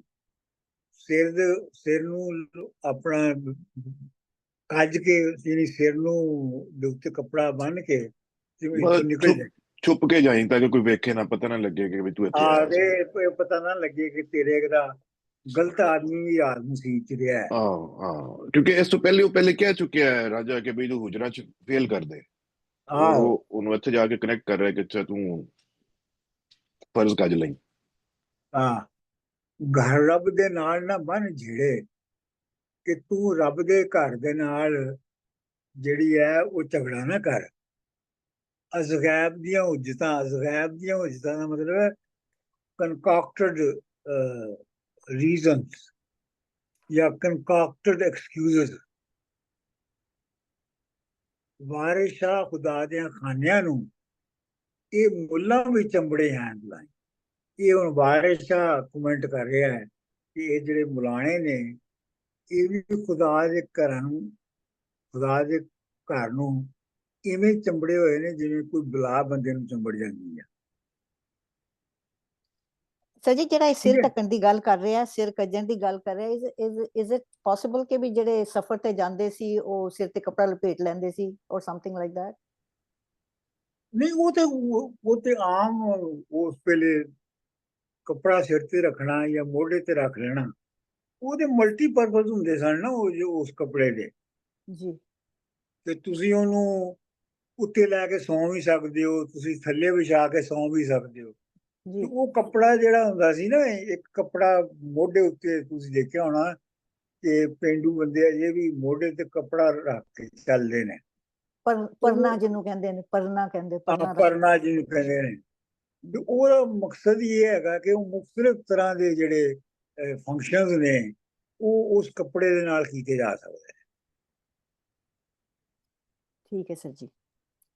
ਚਲੋ ਜੀ, ਅਗਲੇ ਹਫਤੇ। ਇੱਕ ਇੱਥੇ ਡਾਕਟਰ ਸਾਹਿਬ ਹੋਰ ਵੀ ਮੇਰੀ ਆਬਜ਼ਰਵੇਸ਼ਨ ਹੈ ਕਿ ਜਿੱਦਾਂ ਸ਼ੁਰੂ ਵਿੱਚ ਆਇਆ ਕਿ ਜਦੋਂ ਰਾਂਝੇ ਨੇ ਬੰਸਰੀ ਵਜਾਈ ਤੇ ਸਾਰੇ ਪਿੰਡ ਦੇ ਲੋਕ ਉੱਥੇ ਇਕੱਠੇ ਹੋ ਗਏ ਔਰ ਉਹਨਾਂ ਦੇ ਸਾਹਮਣੇ ਮੈਨੂੰ ਲੱਗਦਾ ਕਿ ਇਹ ਆਰਗੂਮੈਂਟ ਹੋ ਰਹੀ ਹੈ ਜਿਹਦੇ 'ਚ ਕਿ ਰਾਂਝੇ ਨੇ ਮੁੱਲਾਂ ਨੂੰ ਕਾਫੀ ਮਤਲਬ ਚੰਗੀਆਂ ਸੁਣਾਈਆਂ, ਸਾਫ਼ ਸਿੱਧੀਆਂ, ਔਰ ਲੱਗਦਾ ਕਿ ਮੁੱਲਾਂ ਨੂੰ ਵੀ ਇੱਥੇ ਥੋੜਾ ਜਿਹਾ ਹੋ ਗਿਆ ਕਿ ਜਿਹੜੇ ਲੋਕਾਂ ਦੇ ਸਾਹਮਣੇ ਇਹਦੀ ਮਤਲਬ ਕਿ ਪਰਦਾਫਾਸ਼ ਨਾ ਹੋ ਜਾਵੇ ਔਰ ਥੋੜਾ ਕੰਪਰੋਮਾਈਜ਼ਿੰਗ ਹੈਗਾ ਅਖੀਰ ਦੇ ਵਿੱਚ ਕਿ ਤੂੰ ਏਦਾਂ ਕਰ, ਹੁਣ ਰਾਤ ਤੇ ਰਹਿ ਲਾ, ਨਹੀਂ ਤੈਨੂੰ ਕਹਿ ਸਕਦਾ ਸੀ ਕਿ ਦਫਾ ਹੋ ਜਾ, ਹੁਣੇ ਨਿਕਲ ਜਾ ਇੱਥੋਂ। ਤਾਂ ਕਹਿੰਦਾ ਤੂੰ ਰਾਤ ਰਹਿ ਜਾ ਪਰ ਸਵੇਰੇ ਸਵੇਰੇ ਨਿਕਲ ਜਾਏ। ਮੇਰਾ ਖਿਆਲ ਥ੍ਰੈਟ ਟੂ ਦਾ ਮੁੱਲਾ ਬਿਲਕੁਲ ਇਹ ਵੀ ਹੈ। ਮੂੰਹ ਸਿਰ ਲੁਕਾ ਕੇ ਤੇ ਨਿਕਲ ਜਾਈ ਸਵੇਰੇ। ਥੋੜਾ ਜਿਹਾ ਫੇਸ ਸੇਵਿੰਗ ਕਰ ਰਿਹਾ ਮੁੱਲਾ ਆਪਣੀ ਕਿ ਚੱਲ ਠੀਕ ਹੈ ਤੂੰ ਹੁਣ ਗੱਲ ਨੂੰ ਅੱਗੇ ਨਾ ਵਧਾ ਤੇ ਸਵੇਰੇ ਨਿਕਲ ਜਾਏ ਬਸ। ਕਿਉਂਕਿ ਉਹ ਜਿਹੜਾ ਉਹ ਜਿੱਥੋਂ ਅਸੀਂ ਸ਼ੁਰੂ ਇਹ ਹੋਇਆ ਸੀ, ਇਹ ਉਹ ਰਾਂਝੇ ਨੇ ਜਿਹੜੀ ਆ ਉਹ ਵੰਜਲੀ ਵਜਾਈ ਹੈ ਤੇ ਸਾਰਾ ਪਿੰਡ ਇਕੱਠਾ ਹੋ ਗਿਆ ਮਸਜਿਦ ਦੇ ਦੁਆਲੇ। ਤੇ ਇਹ ਵੀ ਕਹਿ ਸਕਦੇ ਹਾਂ ਕਿ ਲੋਕ ਜੋ ਹੈ ਰਾਂਝੇ ਦੇ ਨਾਲ ਨੇ। ਬਿਲਕੁਲ ਬਿਲਕੁਲ, ਲੋਕ ਰਾਂਝੇ ਦੇ ਨਾਲ ਨੇ ਔਰ ਖਾਸ ਤੌਰ ਤੇ ਜਿਹੜੀਆਂ ਔਰਤਾਂ ਨੇ ਉਹ ਵਾਰਿਸ ਸ਼ਾਹ ਦੀ ਪੂਰੀ ਕਹਾਣੀ ਦੇ ਵਿੱਚ ਉਹ ਸਾਰੀਆਂ ਰਾਂਝੇ ਦੇ ਨਾਲ ਨੇ। But I'm just thinking, sorry. ਉਹ ਹਾਇਰ ਇੰਟੈਲੈਕਟ ਦੀਆਂ ਮਾਲਕਾਂ ਨੇ। But I'm just thinking, if Ranja was an elite banda, Mullah would have said nothing. No, not even covering the private parts, nothing. No advice like that, right? I just find that funny. Agar wo elite banda honda, Ranja. Probably. You can do whatever the hell you want. Like it'll be like you do whatever you want. ਜੇ ਉਹ elite ਹੁੰਦਾ ਬੰਦਾ ਉਹਨੇ ਕੋਈ ਮਸਜਿਦ ਤੇ ਥੋੜਾ ਹੀ ਰਹਿਣਾ ਸੀ। That's true as well. Good point. ਇਹ ਗੱਲ ਸਹੀ ਹੈ ਸਰ ਜੀ। ਮਸਜਿਦ ਤੇ ਉਹ ਵਿਚਾਰਾ ਰਾਤ ਰਹਿੰਦਾ ਨਾ ਜਿਹਨੂੰ ਹੋਰ ਕੋਈ ਚਾਰਾ ਨਹੀਂ ਹੈ, ਇਹ ਮਸਜਿਦ ਤੇ ਰਹਿਣਾ ਪੈਂਦਾ। ਇਲੀਟ ਨੂੰ ਤੇ ਅਜੇ ਵੀ ਮੌਲਵੀ ਕੁਛ ਨਹੀਂ ਕਹਿੰਦਾ ਨਾ, ਕਿਉਂਕਿ ਉਹ ਇਲੀਟ ਉਹਨੂੰ ਪਾਲਦਾ। ਬਿਲਕੁਲ ਬਿਲਕੁਲ। ਇੱਕ ਹੋਰ ਵੀ ਹੈ, ਆਪਾਂ ਪਿੱਛੇ ਮਨਸੂਰ ਦੀ ਸਟੋਰੀ ਪੜ੍ਹ ਕੇ ਆਏ ਹਾਂ, ਉਹਦੇ ਵਿੱਚ ਵੀ ਤਾਂ ਜਦੋਂ ਲੋਕ ਦੱਸਦੇ ਨੇ ਕਿ ਕਾਲ ਪੈ ਗਿਆ ਤੇ ਮਨਸੂਰ ਦੇ ਨਾਲ ਲੋਕ ਜ਼ਿਆਦਾ ਸੀਗੇ, ਥ੍ਰੈਟ ਤੋਂ ਜਦੋਂ ਪਾਵਰ ਹੋਇਆ ਉਸੇ ਵੇਲੇ ਉਹਨੂੰ ਸਜ਼ਾ ਮਿਲੀ ਹੈ ਨਾ ਫਿਰ ਮਨਸੂਰ ਨੂੰ। ਤੇ ਇਹਦੇ ਨਾਲ ਵੀ ਲੋਕ ਨੇ, ਇਹਦੀ ਪਾਵਰ ਇਸ ਵੇਲੇ ਰਾਂਝੇ ਦੀ ਜ਼ਿਆਦਾ ਹੈਗੀ ਆ, ਇਹਨੂੰ ਵੀ ਹੁਣ ਥ੍ਰੈਟਨ ਫੀਲ ਕਰ ਰਿਹਾ ਜਿਹੜਾ ਮੁੱਲਾ ਹੈਗਾ। ਤਕਰੀਬਨ ਉਹੀ ਸਿਨੈਰੀਓ ਜਿਹਾ ਬਣਦਾ ਜਾ ਰਿਹਾ। ਬਿਲਕੁਲ ਬਿਲਕੁਲ ਬਿਲਕੁਲ। ਇਹ ਲੇਕਿਨ ਰਿਕਾਰਡਿੰਗ ਇਹ ਹੈ ਕਿ ਇਹਨੂੰ ਇਸ ਗੱਲ ਨੂੰ ਅੱਗੇ ਵਧਾਇਆ ਨਹੀਂ ਬਾਰਿਸ਼ਾਂ ਨੇ, ਹਾਂ ਮੁੱਲਾਂ ਵਾਲੀ ਗੱਲ ਨੂੰ, ਕਿਉਂਕਿ ਉਹ ਜਿਹੜੀ ਬੇਸਿਕ ਕਰੈਕਟਰਿਸਟਿਕ ਸੀ ਮੁੱਲਾਂ ਦਾ ਉਹ ਨਹੀਂ ਦੱਸਣਾ ਸੀ, ਉਹ ਦੱਸਤਾ। ਉਹ ਦੱਸ ਦਿੱਤਾ। ਇਹ ਵੀ ਹੈ ਕਿ ਉਹ ਆਪ ਵੀ ਤੇ ਮਸੀਤੀ ਬੈਠਾ ਨਾ ਜਦੋਂ ਲਿਖ ਰਿਹਾ। ਆਹੋ ਆਹੋ ਮਸੀਤੇ ਬੈਠਾ ਸੀ ਤੇ ਉਹਦੇ ਨਾਲ ਵੀ ਤੇ ਰੋਜ਼ ਮੁੱਲਾਂ ਇਸ ਤਰ੍ਹਾਂ ਦੇ ਝਗੜੇ ਕਰਦੇ ਹੋਣਗੇ ਨਾ। ਜੀ ਸਰ ਹਾਂਜੀ ਅੱਗੇ ਇਹਨੇ ਹੁਣ ਸ਼ੁਰੂ ਕਰ ਦਿੱਤਾ, ਅੱਗੇ ਵੀ ਤੇ ਇਹਦੇ ਹੀ ਹੋਣੀ ਹੈ ਨਾ, ਜਦ ਉਹਦਾ ਵਿਆਹ ਹੋਣਾ ਹੈ ਦਿਸ ਐਂਡ ਦੈਟ, ਤੇ ਹਾਲੇ ਕੈਰੈਕਟਰ ਹੋਰ ਬਿਲਡ ਕਰਨਾ ਹੈ। ਹੁਣ ਇਹਨੇ ਬੇਸਿਸ ਰੱਖ ਦਿੱਤੇ ਨੇ ਮੁੱਲਾ ਦੇ ਕੈਰੈਕਟਰ ਦੇ, ਹੁਣ ਅੱਗੇ ਹੌਲੀ ਹੌਲੀ ਉਹਨੂੰ ਵੀ ਬਿਲਡ ਕਰੇਗਾ। ਆਹੋ But can I ਉਹ ਤੇ ask a ਕਾਜ਼ੀ question? ਹੈ, Oh, sorry. Sorry. ਉਹ ਜਿਹੜਾ ਕਰੈਕਟਰ ਹੈ ਉਹ ਕਾਜ਼ੀ ਦਾ ਹੋਏਗਾ, ਹਾਂਜੀ ਕਿਉਂਕਿ ਉਹ ਜਿਹੜੇ ਹਾਇਰ ਲੈਵਲ ਦੇ ਫੰਕਸ਼ਨ ਨੇ ਉਹ ਮੁੱਲਾ ਨਹੀਂ ਕਰਦਾ, ਉਹ ਕਾਜ਼ੀ ਕਰਦਾ। ਉਹੀ ਮਤਲਬ organised religion one way or the other, ਸਾਰੇ ਹਾਂ, ਕੈਰੈਕਟਰਸ ਨੂੰ ਇੱਕ ਇੱਕ ਕਰਕੇ ਉਹਨੇ ਹੱਥੋਂ ਹੱਥੀ ਲੈਣਾ। ਹਾਂਜੀ ਹਾਂਜੀ। ਚਲੋ Sorry, Dr. Chalo Manzoor, I ji, just wanted to okay. ask, sorry, quick question. Sorry, ye job, when it's on stage, jab ye part aata hai, I wonder what the audience reaction is in your experience. Ye Mullah de Khilaf, I wonder if the audience just go mental. ਨਹੀਂ ਨਹੀਂ, ਲੋਕੀ ਜਿਹੜੇ ਨੇ ਆਮ reader ਜਿਹੜਾ ਹੈ, ਕਮ ਸੇ Yeah. ਕਮ ਮੈਂ ਜਿੰਨਾ ਜਾਣਨਾ ਹੈ ਪਿੰਡਾਂ ਨੂੰ, ਉਹਦੇ ਮੁਤਾਬਕ ਦੇ ਲੋਕੀ ਬੜਾ ਇੰਜੋਏ ਕਰਦੇ ਨੇ ਇਹਨੂੰ। Yeah. That's ਜਿਹੜੀ brilliant. ਮੁੱਲਾ ਦੀ ਜਿਹੜੀ ਬਾਰਿਸ਼ਾਂ ਨੇ ਬੇਇੱਜ਼ਤੀ ਕੀਤੀ ਹੈ, Yeah. ਉਹਨੂੰ ਤੇ ਉਹ ਬਹੁਤ ਇੰਜੋਏ ਕਰਦੇ ਨੇ ਨਾ। ਇਹ ਰਿਕਾਰਡਿੰਗ ਮੁੱਕ ਜਾਏ ਤੇ ਮੈਂ ਵਾਕਿਆ ਸੁਣਾਣਾ ਰਿਕਾਰਡਿੰਗ ਤੋਂ ਬਾਅਦ। ਰਿਕਾਰਡਿੰਗ ਬੰਦ ਕਰ ਦਿਓ ਹੁਣ। हेलो जी, थैंक यू डॉक्टर साहब, थैंक यू एवरीवन।